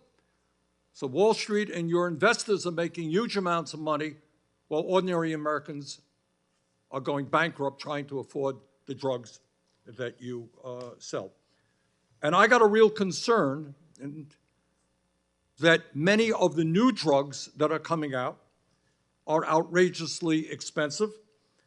In fact, nearly half of all new drugs coming to the market are over $150,000. I don't know how somebody who has cancer pays $150,000 for a drug. And by the way, I talked to a leading oncologist who told me that in some cases, it costs a few bucks to manufacture those drugs. All right, let me just conclude by saying this committee is going to stay on this issue. We need profound change in the industry and in PBMs. Tomorrow we're having a markup on a very modest set of bills. We are going to come back. And when you go to sleep tonight, I hope you ask yourselves, think about the people who died because they can't afford medicine. Think about the millions of people, even not in the United States, who cannot afford the products that you make that cost you a few bucks. I, for the life of me, just don't understand how when you have something that saves a life and it costs you a few bucks to manufacture and you're already making huge amounts of profits, why we can't make that product available to all at a price that they can afford. That is a moral issue. So we got a lot of work to do, but we clearly need revolutionary changes in the way we do prescription drugs in this country, and that is tied into the fact that some of the Republican senators have made. We're spending twice as much per capita on health care in this country. Drug prices are an important part of that. People can't afford health care as well. So once again, we look forward to continue to work with you. I thank you all very much for being here. And this is the end of our hearing today. For any senators who wish to ask additional questions, questions for the record will be due in 10 business days on May 24th at 5 p.m. Finally, I ask unanimous consent to enter the record one statement from stakeholder groups outlining their views about insulin access and the prescription drug affordability crisis. The committee stands adjourned. Thank you all very much.